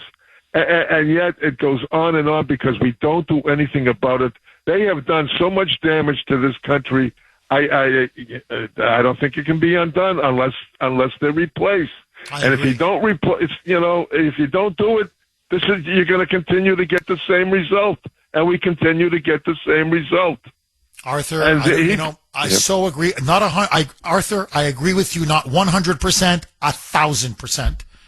And that's why restore the Smith-Mundt Act. I don't know why Trump hasn't done it. It's one of the few areas that I disagree with him on. Obama repealed it. It prevents the media from spewing or engaging in propaganda. And if they do, they lose their license, exactly like you said. To me, you have to restore it. Look, that's why the media was so different before. They had no choice. Either do your job and at least be semi-professional, or you'll lose your license, period. Now, ever since Obama rescinded the Smith-Mundt Act, look, it's like the Wild West. They lie, they make stuff up, they smear, they defame, they libel. In other words, propaganda. Or as the Russians would say, propaganda. Nick in Weymouth. Thanks for holding, Nick, and welcome. Hey, thank you very much, Jeff. Just want to beat back to why I called about why the results of the mail race are improbable. Okay, so give me about 30 seconds. That's all I need. Okay. There will be less than 800,000 votes counted. It doesn't take that long, obviously. However, in mathematics, there are patterns called permutations, combinations, and probabilities. I don't mean to jump above anybody's head, but these are valid mathematic principles, which with high precision, they can track and predict such outcomes. Such math patterns were used, for example, to project Bass to win with only 35% votes counted, okay, based on those kinds of patterns. That should have applied to Pratt as well versus the half-wit commie that he's running against. who's being 617-266-6868 is the number. Okay, I want to go back to Nick in Weymouth, but just before I do, I want to replay this cut because this, I mean, it was getting more heated, with the war in Iran, and then she starts to go after him on the weaponization fund. But when Kristen Welker began to say that there was no fraud or provable fraud or evidence of fraud in what is now taking place in California, that's where Trump began to pop his cork. And frankly, I don't blame him. Okay, they're stealing an election right in front of our eyes, and the whole country can see it. Roll cut 5D, Mike.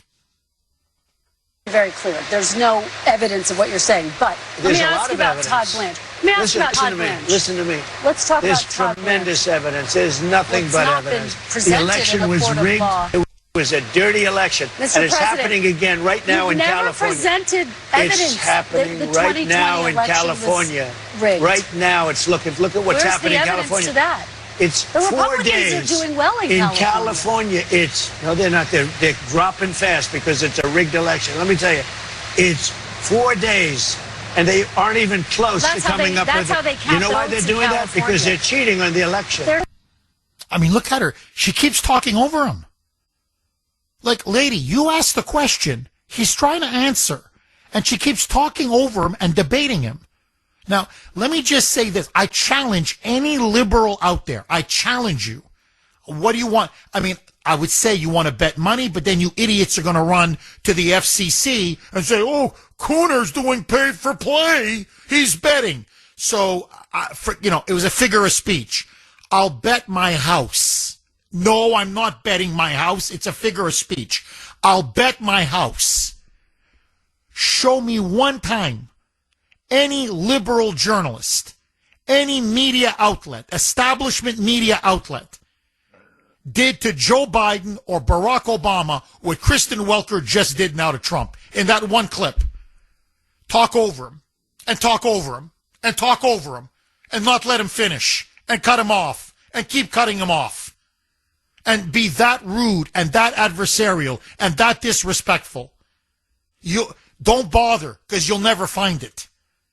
So, they do this to Trump on a regular basis. And that's why the guy eventually said, get lost. I mean, you're not even interested in what I want to say. You're ramming the party line down my throat and down your viewers' throats. Now, back to Nick in Weymouth, because I got a big update on the race in California, which completely confirms what Trump has been saying.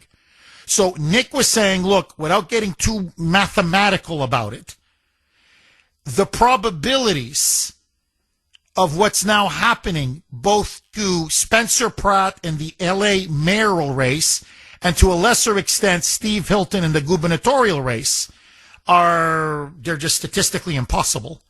So Nick, please, very quickly and as simply as you can, explain to everybody why mathematically it is impossible what is now happening in California. Go. Like I said, at 35% of the vote in, she was declared the winner with 193,000 votes. Let me tell you that the half-wit commie has even gotten more votes than Bass has, which is also unnatural. She's piled from 90,000 to 100,000 versus only 60,000 for Bass. So Pratt was cheated by the same principle of the permutations, combinations, and probabilities of the laws of mathematics. He should have been guaranteed. He should have been picked for second place when the Joker was picked for first place. This is totally unnatural, especially when you're talking under 800,000 votes to count. They drag their feet as that election was cemented to be crooked when they realized he was beating the half-wit commie by too many when they made the mayor the predicted winner. He should have been predicted a second-place winner. There's no way this ever happened. It's unfortunately and unnaturally, too. You can't have batches of ballots coming in that don't follow. And why do they not follow the pattern? Because they were made up along the way. Bingo. They probably don't even exist. Thank you, Jeff. Bingo, Nick. You're a genius. I'm telling you, you're a genius. Nick, thank you so much for that call. So just so that you know, here's the latest update. The U.S. Attorney's Office for Central California, which oversees this district, is now saying they're investigating, their words, not mine, blatant voter fraud that is now taking place. The FBI now says they're investigating blatant voter fraud. The Department of Justice, the Civil Rights Division, now says there is now obvious, explicit, naked voter fraud occurring.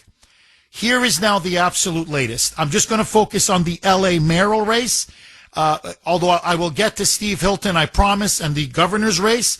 But the L.A. race is the most flagrant. I mean, it's so obvious. I mean, it's almost disrespectful. Like, I mean, how stupid do you think we are? No, really. So you had three candidates, just so that people understand. You had Karen Bass, the incumbent, former communist, former member of the Black Panther Party, absolute disaster as mayor. Homelessness, crime, the Palisades fire. There was no water. I'm not joking. There was no water in the fire hydrants. There was no water.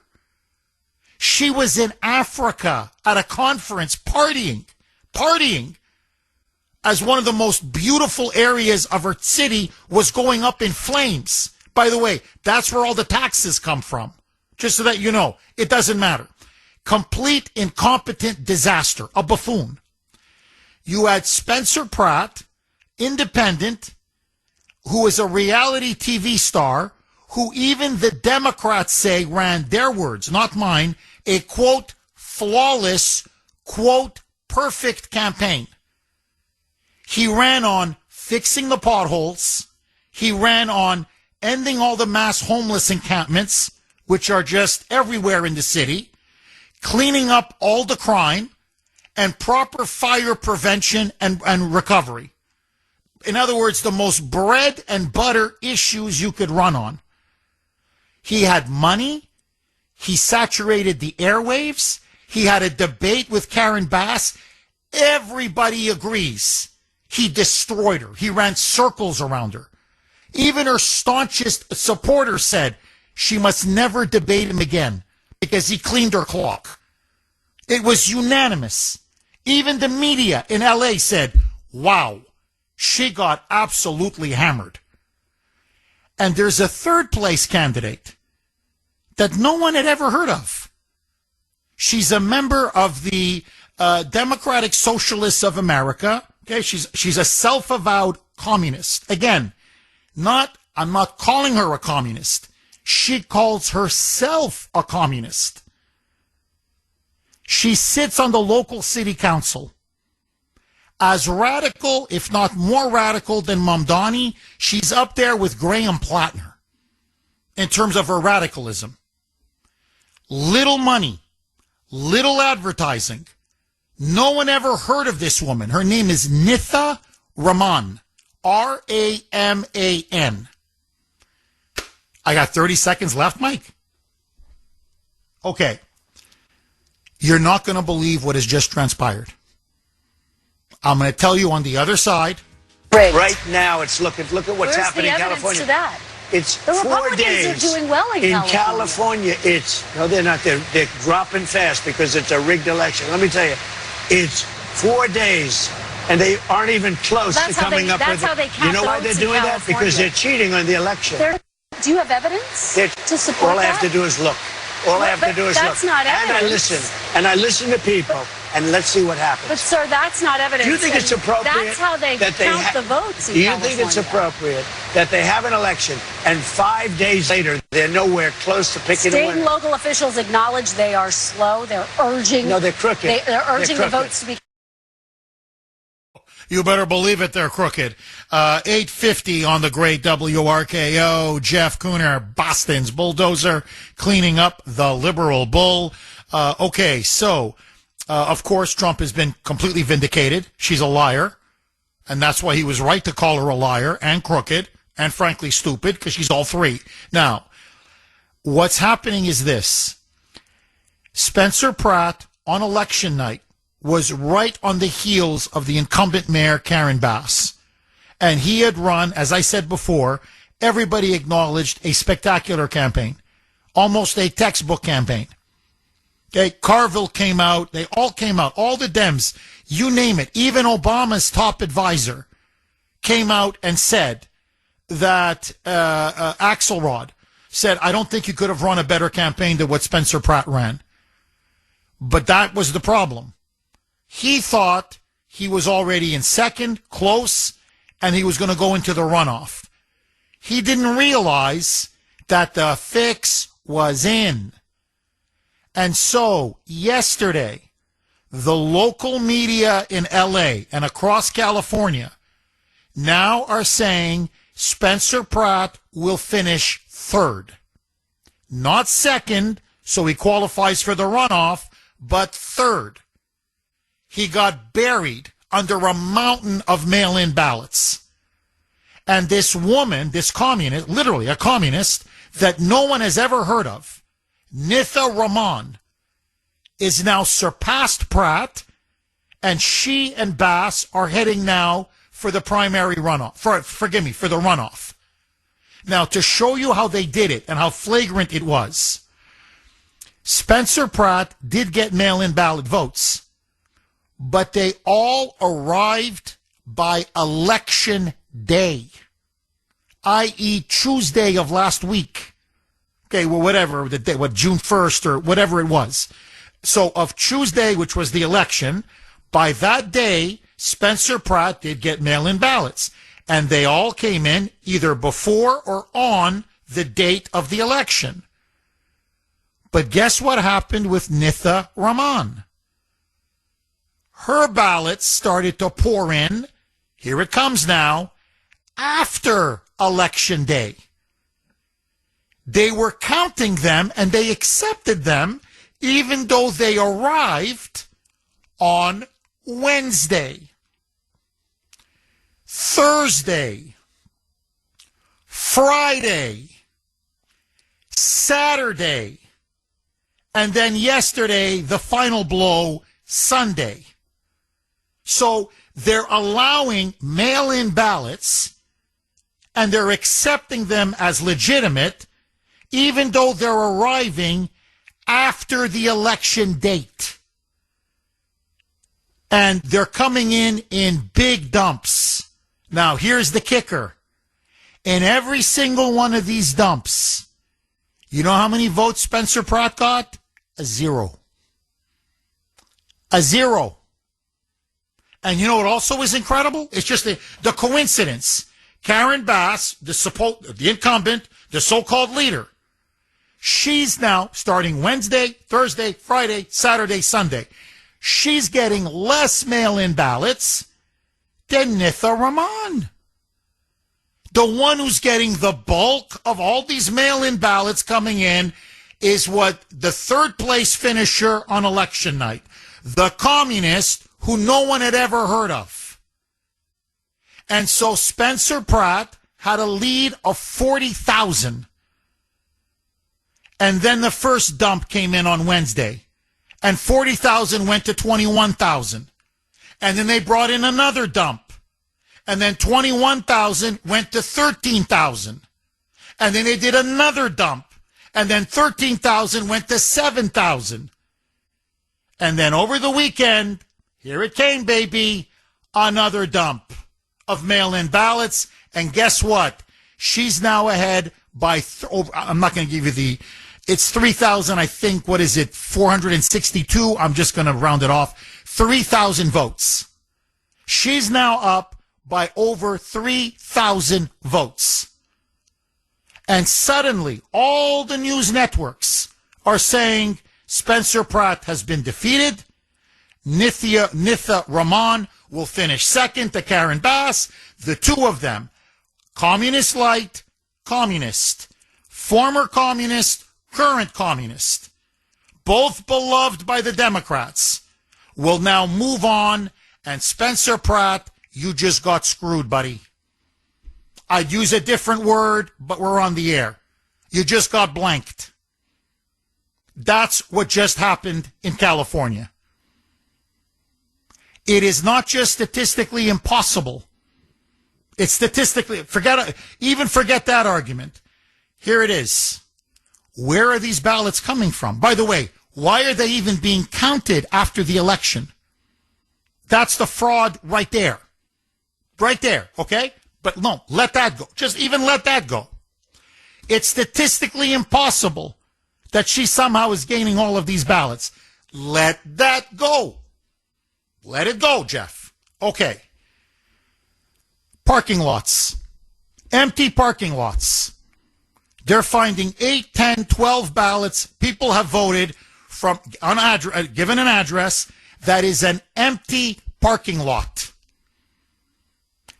A 7-Eleven. 7 votes from a 7-Eleven with 1 owner and 2 workers. 7 votes from that. I could go on and on and on and on. They are giving ballots or addresses on land. There's nobody living there. It's just freaking land. Okay, it's like a lot or whatever. There's no house, there's no home, there's no structure, there's nothing. That's why the U.S. attorney's all over it. That's why the DOJ and the FBI are all over it. And let me tell you, nothing is going to happen. Because they're too chicken. They're too cowardly to stand up to this corrupt, fraudulent, voting corruption machine that the Democrats have built in California and in blue state after blue state. And I just want to read one more quick a message that I got, and I want to go right to the phone lines. 617-266-6868. And so, in other words, they rigged it. As Trump said, they rigged it. They rigged it against Spencer Pratt, and now poor Steve Hilton, for the governor's race, he's like looking over his shoulder because Javier Becerra, that hack, has now been pronounced the winner, and now it looks like Hilton may go down. Because they're allowed to keep counting until early July. So the strategy is obvious. How many votes does he have by election night? Okay. How many do we need to overtake him? Okay. Guys, let's go. Boys, let's start manufacturing those ballots. Come on now. Let's go. Ballot harvesting, ballot trafficking. Come on, let's go. Do it. One drop after another dump, after another dump, after another dump. And eventually you keep counting until you get the winner that you want. This is from William. I don't know William. Seems like a very intelligent man. This is what William wrote to me on Messenger. Jeff, when the governor of California, i.e. Gavin Newsom, stands in front of the media and says he will not let a Republican win, pretty much says the fix was in before the election even started. King Newsom had a plan. Bingo. Newsom openly came out and said, we're just not going to let a Republican win. We're not going to let a Republican win the governor's race, and we're certainly not going to let a Republican take over Los Angeles. So don't worry about it. We got our mail-in ballots, and we'll do what we got to do. And this idiot, Kristen Welker, is like, where's the evidence? But the Republicans are doing well. Actually, they were doing well. Now they're getting buried under all these mail-in ballots. And that's why Trump said to her, look, I don't know if you're crooked, i.e. you're corrupt, or B, you're so stupid you can't see what's underneath your nose. But either way, bye, I'm out of here. There's no point in continuing this so-called interview. So the question now is, are we going to allow an election to be stolen again? Are we just going to sit back and take it? And by the way, now you know why we need the SAVE Act. Now, to add insult to injury, because you're not going to believe me, so I'm going to read to you. This is straight from the Los Angeles Times. Okay? This is their paper in Los Angeles. According to California law, now you tell me if the system is not designed for illegal aliens, dead people, non-citizens, people who have moved out of the state, and to have them continue to vote again and again and again. According to California election law, number one, the voting rolls are never to be purged. They're never to be cleaned up. So, are there illegals on the voting rolls? California won't let us know. Dead people, they won't let us know. People who left the state, they've moved out. Many of them are still voting. How is that possible? How are non-citizens voting? How is that possible? So, they refuse to clean up the voter rolls. Okay. Secondly, you know what it takes to get a mail-in ballot? You want to know how easy it is? All you have to do is present a gym membership card. By the way, I have a gym membership card. There's no picture on it. It's just name, address. Well, if you're an illegal or anybody, you have a name and an address. That's it. A gym membership card or an employee ID, like, for example, where we work at iHeart. You know, people like downstairs, there's a cafeteria downstairs. Nice people, they're workers, they work in the kitchen or whatever. They have a little employee ID. Name and what their job is. No picture, no nothing. A Visa or a debit card. Just that's it. Here's a, or whatever, a credit card. Okay, it could be American Express, Visa, MasterCard, a credit card or a debit card. Here, I have a credit card. Well, you're eligible to vote. Put your name down. A prescription label. Here. Okay? Here. I got a bottle right beside me. It's on my desk. Okay? I got it yesterday. It's for my high blood pressure. It comes in a bag. On the bag is a white sheet they staple. It says the prescription, my name, and my address. That's the prescription label. You just pull that out. I got it from CVS. There's no confirmation that I'm a citizen, a legal resident, I'm eligible to vote, any kind of a picture ID. It's just a white piece of paper that says Jeffrey Kuhner, my address, and the drug that they've prescribed to me. In this case, for high blood pressure. That's the proof. That's it. That's it. I'm telling you, that's it. That's it. So anybody can get it. Anybody. My sister-in-law, remember I told you the story about how she visited us a couple of weeks ago? The poor woman, we thought she was having a heart attack. It was just a spasm. And we had to take her to the hospital. Long story short, they prescribed her some medication. It was small stuff, just to calm her down a little bit. She said, well, I'm from Canada. So what address do you want me to give? Do you want me to give you the Montreal address? They said, no. What house was it at? So it was my house. So I said, okay, put that down as the address. So my sister-in-law, because she got a prescription, put her name and my address. She's living in California. There, takes the label, says, my mail-in ballot, please.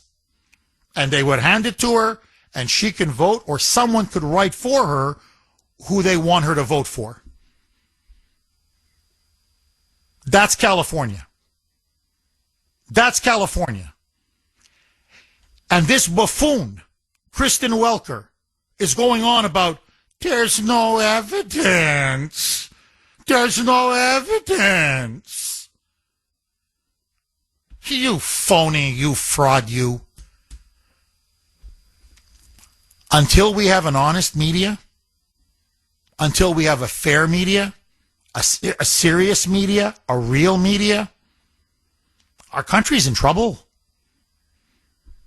because all they do is parrot lie after lie after lie. So they've stolen the race now in Los Angeles. They have screwed Spencer Pratt and frankly screwed that poor guy good. You watch now. They're going to turn their guns on Steve Hilton.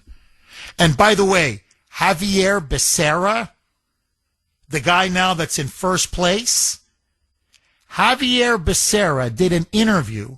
You can look it up online, please. It went everywhere. It was by a liberal local reporter.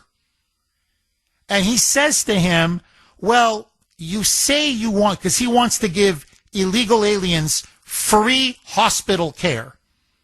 Free health care, free hospital care, all paid for by the taxpayer. So the reporter asked a very simple question. He's actually very sympathetic. He goes, but many taxpayers are asking, how are we going to pay for this? Like, are you going to have to raise taxes? Becerra fires back that this is an overly hostile interview. And he says to him, I thought this was going to be a profile piece. He goes, I've never seen this before. Usually you ask me where I was born, how I was raised, about my wife, about my family, my hobbies. He's like, how dare you ask me how I'm going to pay for giving illegal aliens free health care? And that shows you the difference between when you have a liberal, in this case, probably the next governor of California, that, I mean, you want to talk about the embodiment of the Democrat corrupt machine. That's Becerra to a T. So he's like, this is a hostile interview. And the guy's stunned. He's like, what do you mean? I thought it was a softball. I want everybody to know, to the illegals, wink, wink, you're going to give them free health care. But the taxpayers are saying, you know, if you're working hard, I want you to have health care. I guess Steve Hilton doesn't care if they work really hard. He looks at their status, and that's about it. Well, he says that they broke the law. He says that he immigrated here legally, and that spending money to give somebody health care is incentivizing bad behavior. He doesn't seem to mind that the price of food is a little lower because these are the folks who are picking the crops. He doesn't seem to mind that the places that you can buy to live in are places that these folks built. He doesn't seem to mind that they're the folks that are taking care of probably one of his relatives, probably taking care of his yards. He seems to mind that they don't have documents, but he doesn't seem to mind that they do so much of the work in California. That's Javier Becerra. Okay? And so the reporter says, okay, but how are you going to pay for it? Are you going to raise taxes, or, how are you going to pay for it? Oh, this is a hostile interview. This is a hostile interview. And he's like, didn't you get the memo? He's looking around like, why would you ask me this? Like, what's going on? You're going off script. And then he says, usually you ask me profile questions. Like, he even says it.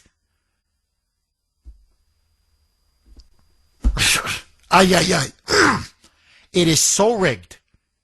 On every level, it's not even funny. 617-266-6868. Chris in Missouri. Thanks for holding, Chris, and welcome.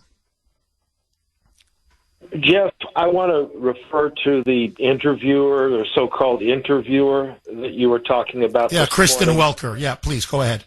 Okay, I listened to your outtakes. She reminds me of the type of person I have seen in the workplace. I think we've all seen this kind of person. The person who you can't figure out how they got hired. You can't figure out how they got promoted. They say whatever they want in the workplace. They do whatever they want. They sometimes even dress however they want. They're arrogant. They're condescending to other staff, demeaning. You try to report or explain a situation, they cut you off. They never seem to be doing much actual work. They complain about everything. This type of person goes through life being treated as special. There's a double standard for this kind of person. Now, as soon as somebody comes along and calls them out, kind of like what Trump did during the interview, they immediately, you say they're disruptive, they're wasting everybody's time. As soon as he calls somebody out like that, they just fold up and act like a 12-year-old. They don't use reasoning. I mean, I think more people need to start doing this. I think Trump set a precedent that this is what we need to start doing with these people instead of just, I don't know, turn the other cheek. I'm not going to say anything. I'm going to be professional, even though this person isn't. I think we need to start doing what Trump did. Well, Chris, she completely melted down. You're absolutely right. And, you know, the expression of glass jaw, she's brittle. I mean, you know, she's attacking, being as rude as possible, as obnoxious as possible, exercising a hit job. This was clearly a hit job. And she was stunned that he punched back. And you're right. She, at the end, you know, you said a 12-year-old. I think it's a good analogy. I would use more like a desperate 15, 16-year-old teenage girl who just got dumped by her boyfriend because she's crazy, because she's unhinged. And she's begging him to come back, you know, take her back. I've never seen anything like this. Please, please, please, please. But we came all the way to Wisconsin. Please, Mr. President. Please, Mr. President. And he almost, people aren't seeing the visual. He then puts his hand gently on her shoulder. He almost feels sorry for her because she's like, as you put it, she's melting down. And that's when he said, Kristen, giving you an hour with the rain, with everything, we're done. You know, almost like he's trying to let her down easy. Like, in other words, hey, honey, it's over between us. You know, go get help. So, no, Chris, look, he's shown the template for every Republican candidate, for every Republican senator, every Republican member of Congress, every Republican member of Trump's administration. This is how you deal with the lying, crooked, hostile press, the propaganda media. You give it to them with both barrels and you show no quarter.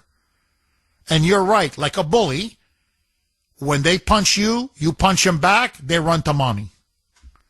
Chris, thank you very, very much for that call. Really good call. 617-266-6868 is the number. Okay, let me throw this log on the fire. What, if anything, will happen in California now? And has Trump been vindicated? He said they were going to steal the race in L.A. More evidence. There's more evidence than ever presented. Let's talk your about elections in this country. We're like a third world country. Your elections are crooked, and you're crooked, and Meet the Press is crooked, and so is ABC and CBS and CNN. But Mr. President, you're one-sided crooked networks. Right? You had me at hello. I loved it. Honestly, that's one of my favorite parts. Oh, the way he just told her off to her face. Oh, it was priceless. Priceless. Okay, and just very, very, by the way, 921 on the great WRKO. Jeff Kuhner, liberalism's worst nightmare, baby. And this is the part where Trump now, he starts standing up, takes the mic off of his, I think it was on his lapel, throws it to the ground. I think he actually steps and crushes the mic as he's walking away. She's stunned. She's flabbergasted. And she's kind of like sitting as he's walking away. She's trying to get up. She's got the binder in one hand, and she's kind of like trying to hold his forearm with her other hand. And he's like, please, Mr. President, don't leave. Please, I traveled all the way to Wisconsin. Please, please. Roll cut 9A, Mike.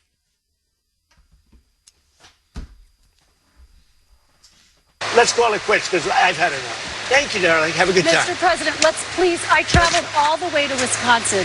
I've sat in the rain with you. I know. I traveled all the way to Wisconsin. On and off in the rain, and I've given you enough time. You ought to straighten out your press because you know what? Mr. A country can never be great with a dishonest Listen, press. we traveled all the way to Wisconsin for this interview. And Trump just walks away. Storms out. He just walks away. And you can tell, I mean, it's like somebody slapped her in the face. You know, somebody like a boxer in a ring. You just rang her bell. And I'm just thinking, number one, you're that disrespectful and abusive of him, constantly talking over him, constantly cutting him off, lying, and I'll get to this in a second, and you're shocked when he says, I've had enough? And his last line is the one that everybody is missing in the media, because it's the truest of them all. You cannot have a great country with a dishonest press. You can't. If the public is constantly being manipulated, lied to, with, misinformatio and disinformatio, as the Russians say, with misinformation and constant disinformation, and just a pack of lies day after day after day, of course you can't have a country. There's no question you can't have a great country. So, and she lied on two things. She lied that there was no voter fraud taking place in California, an absolute lie, which is now being clearly seen by everybody, and that there were no undercover FBI agents at the Capitol on January 6th. Even Christopher Wray, the FBI director at the time, the one before Kash Patel, admitted under oath that there were FBI agents. In fact, he said dozens of FBI agents. It turned out to have been hundreds of FBI agents. Now, either she's so stupid and uninformed and ignorant that she doesn't know, or again, she's a liar. As Trump said, either you're crooked or you're stupid. I just don't know which. My answer is I think she's both. Honestly, I think she's both corrupt, crooked, and stupid. But anyway, it doesn't matter. To me, that's not a journalist. That's a hack. That's a propagandist. That's a paid professional liar, a prostitute, as they say. So she lies to the audience again and again. There's no evidence that there were undercover FBI agents. No, there's a mountain of evidence, sweetheart. You just don't want to see it. Or to be more accurate, you don't want to report it. And so my question now to you, in the wake of everything we've just found out in California, that the Democrats now have stolen the mayor's race, and maybe now even the gubernatorial race, does Trump have a chance in the midterms? Especially now that the Republicans have effectively, with the Democrats obviously, killed the SAVE Act. President Trump is fighting for his very political life, and the media is out to bury him. What can he do? What must he do?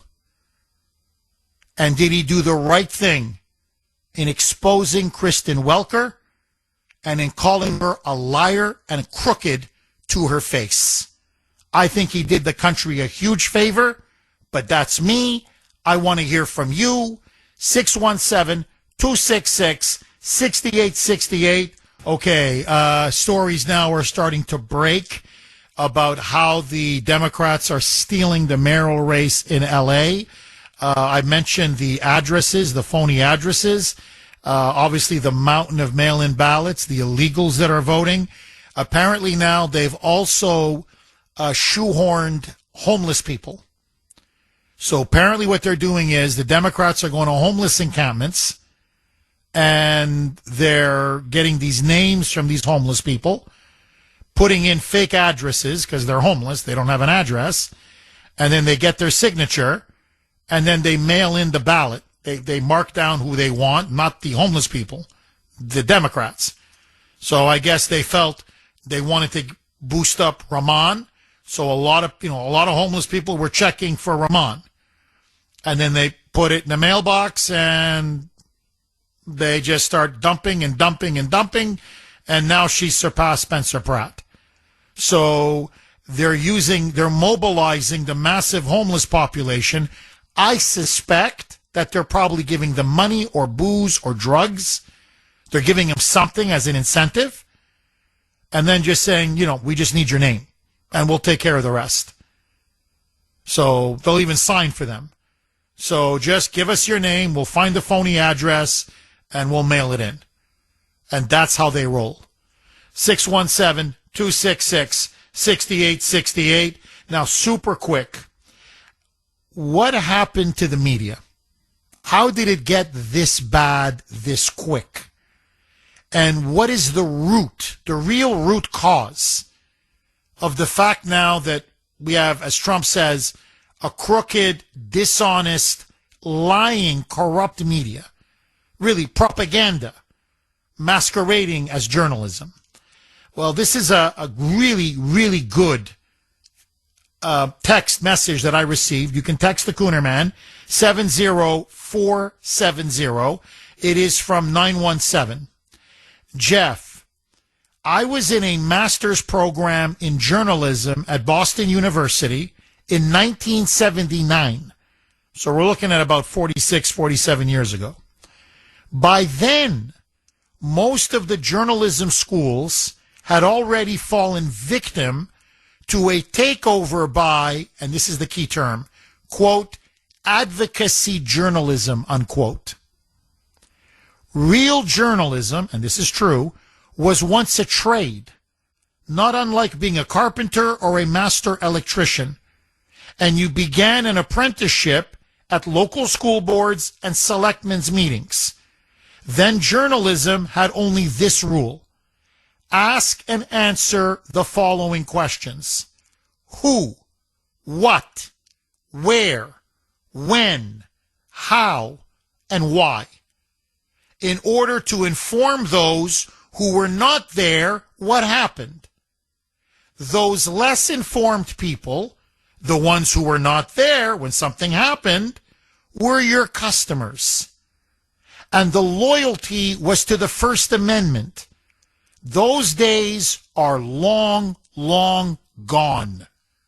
By the early 1980s, prestigious journalism schools actually rebranded their programs as, quote, advocacy journalism, unquote, without shame and with pride. And they even called it that. Smug, left-leaning kids left those schools and went straight to the networks and legacy newspaper giants. The journalists' loyalty shifted from the First Amendment to whomever wrote the check. Fake news was born. Brilliant. He nailed it, or she nailed it. 917 nailed it. That's exactly how fake news was born.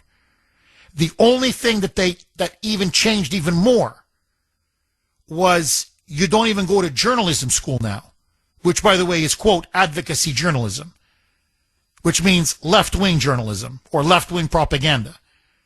Notice, you read an article now, it's never what it used to be for hundreds of years. Notice, it's never what, who, where, when, how, and why. You know, the infamous 6 W's or 5 W's and how, however you want to put it. But those were the 6 key things that you had to have in an article. That's what writing a reportage or a reporting piece or to do a reporting piece meant. Now, they just go straight from the Democratic Party right into NBC or CBS or ABC or CNN or MS Now or the New York Times or the Boston Globe or the Washington Post. They don't even go to journalism school. Stephanopoulos on ABC News went from being Bill Clinton's press secretary to running ABC News. I can just, I could give you example after example. Chris Matthews, he was a hack for Tip O'Neill. And they said, you know what? Let's send you to San Francisco Chronicle. Almost everybody. Kristen Welker is no journalist. She's a Democratic activist. So this is the problem, is that now you're taking politicians or staffers, and then you just put them in front of a camera and say, journalist. So they don't even do the advocacy journalism. They just do the advocacy or the propaganda. That's how you get a Kristen Welker. And they're loyal to whoever pays their check. And they pay her very well. And they gave her a mission. Target and get Trump. And that's exactly what she did. Eric in Plymouth. Thanks for holding, Eric, and welcome. Good morning, Jeff. Thank you for taking my call. My pleasure, Eric. Yes, existential threat they are. And Trump, 100% fight. MAGA, 100%. There's laws on the book. You just said that they're using as proxies mentally ill people to homeless encampments for votes. Okay? So where's the media? The media, okay? Who, what, where, when, why, and how? Okay? Yes, exactly, 917. Chris, awesome. Mark, on the spot, always. All right? And it is the Obama-Biden media complex, okay? And it is in conflict with us in that it's divide and conquer, and Smith-Mundt needs to be done. SAVE Act. What the hell spells? It's simple. It's exactly how you described it. It is like a 16-year-old girls. Nuts. That's how it's what's going on in America. And and this is the 250th anniversary. It's stunning what's going on, and it's just square, whole round peg. Always with Trump, and I can see how people can be so ticked off at the redundancy. It's like, it's a game. Well, Eric, look, you're completely correct. And all I can do is piggyback off of what you're saying. As I like to say, you're not 100, you're 1,000% correct. To me, that's why we have to build up an alternative media. And that's what we're slowly trying to do. Shows like this, but there are many others where we're doing the who, what, where, when, how. And we're giving people the fundamental facts. And we're unearthing the truth. When an election is being stolen, that's massive news. That's a gross abuse of power. It's a crime against the republic. You're disenfranchising voters. And that's a story that needs to be covered, and the media won't cover it. So there is an alternative media that's replacing this corrupt propaganda media, this dinosaur media. All right, my friends, it's time. You love it. You want it. You got it. It's time for Talk Back, tit for tat, your voices, your reactions, your heart, the true heartbeat of Kuhner country. We asked, you answered. And now we're sharing the best of this week's messages. Roll it, Mike.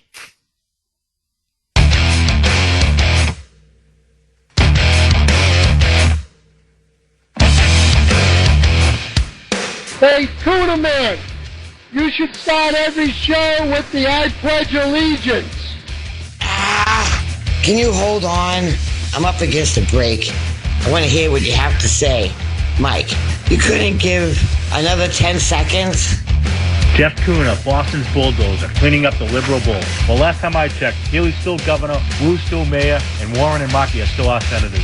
Maybe you should change the slogan to Jeff Kuhner, Boston's BSer, embracing the liberal bull. It's bull. We all need to get our fireworks, and we all need to go to the calmings, and we all need to shoot them off. What are they going to do, arrest all of us? Screw them. Enough with the period full stop horse, would you? You're not printing a freaking newspaper. Jesus Christ. When you said wee, and I haven't heard that since I was in elementary school, and I'm 79 years old. Hilarious. Roll cut to be a Mike. Hey, Jeff, how about ending your show with something a little more original than bye-bye? Boy, everybody's a critic. Have you noticed that? Jeez. Can anybody, I don't know, give me a compliment? I'm just saying, Or how about bash Mike or bash Sandy? Mike, are you rigging this against me? Like, are you editing out all the, the cheap, the shots at you and the attacks on you and Sandy? Because it's like every week now, let's bash Kuhner, man, Anyway, the best way to listen to the Kuhner Report is on the iHeartRadio app. And that's the best way to get on Kuhner's Talkback Tit for Tat. Just look for the red microphone in the upper right corner of the app, and you can leave a message for me. And by the way, also for Sandy or for Mike, agree, disagree, respond, react, anything goes. Leave your talkbacks anytime during the week. And as you just heard, every Monday, final segment, we will play, in theory, the best ones on the air, but it seems the way Mike is rigging it, it's the ones with the biggest cheap shots against Jeff, against me, the Kuhner man. But anyway, download the iHeart app, hit that red mic, baby, and join Kuhner's Talkback Tit for Tat. All right, Mike, I don't know why you have Trucker Brian Peabody. Oh, his name is Trucker Brian. Okay, I'm like, why are you putting up his profession on the board? Why do I need to know that? All right, Trucker Brian in Peabody, thanks for holding and welcome. Hey, Kuhner, did you go to sensitive school? Is that where you went? Oh, please. Oh, please. Oh. By the way, I love you in a non-sexual way. Oh, thank you, my friend. Thank you. I do. I have wanted to call you for so long. I've listened to you for a decade. Well, Trucker Brian, welcome. And what's on your mind, my friend?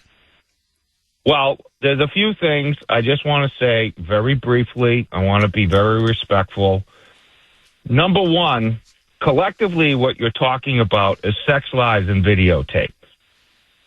All right? I don't know if you remember that old 80s movie. Yes, actually, I saw it. Yes, many years ago. Right. So you're talking about deception. So why don't you just say deception? Because I have not heard that word one time today. And you're saying deception on the part of Welker and the media? Yeah, it's all deception. It's all sex, lies, and videotape. And so, look, I Trucker Brian, why don't you do the talkback tit for tat and blame Mike for cutting you off? Because, he could have given you at least another 20 seconds.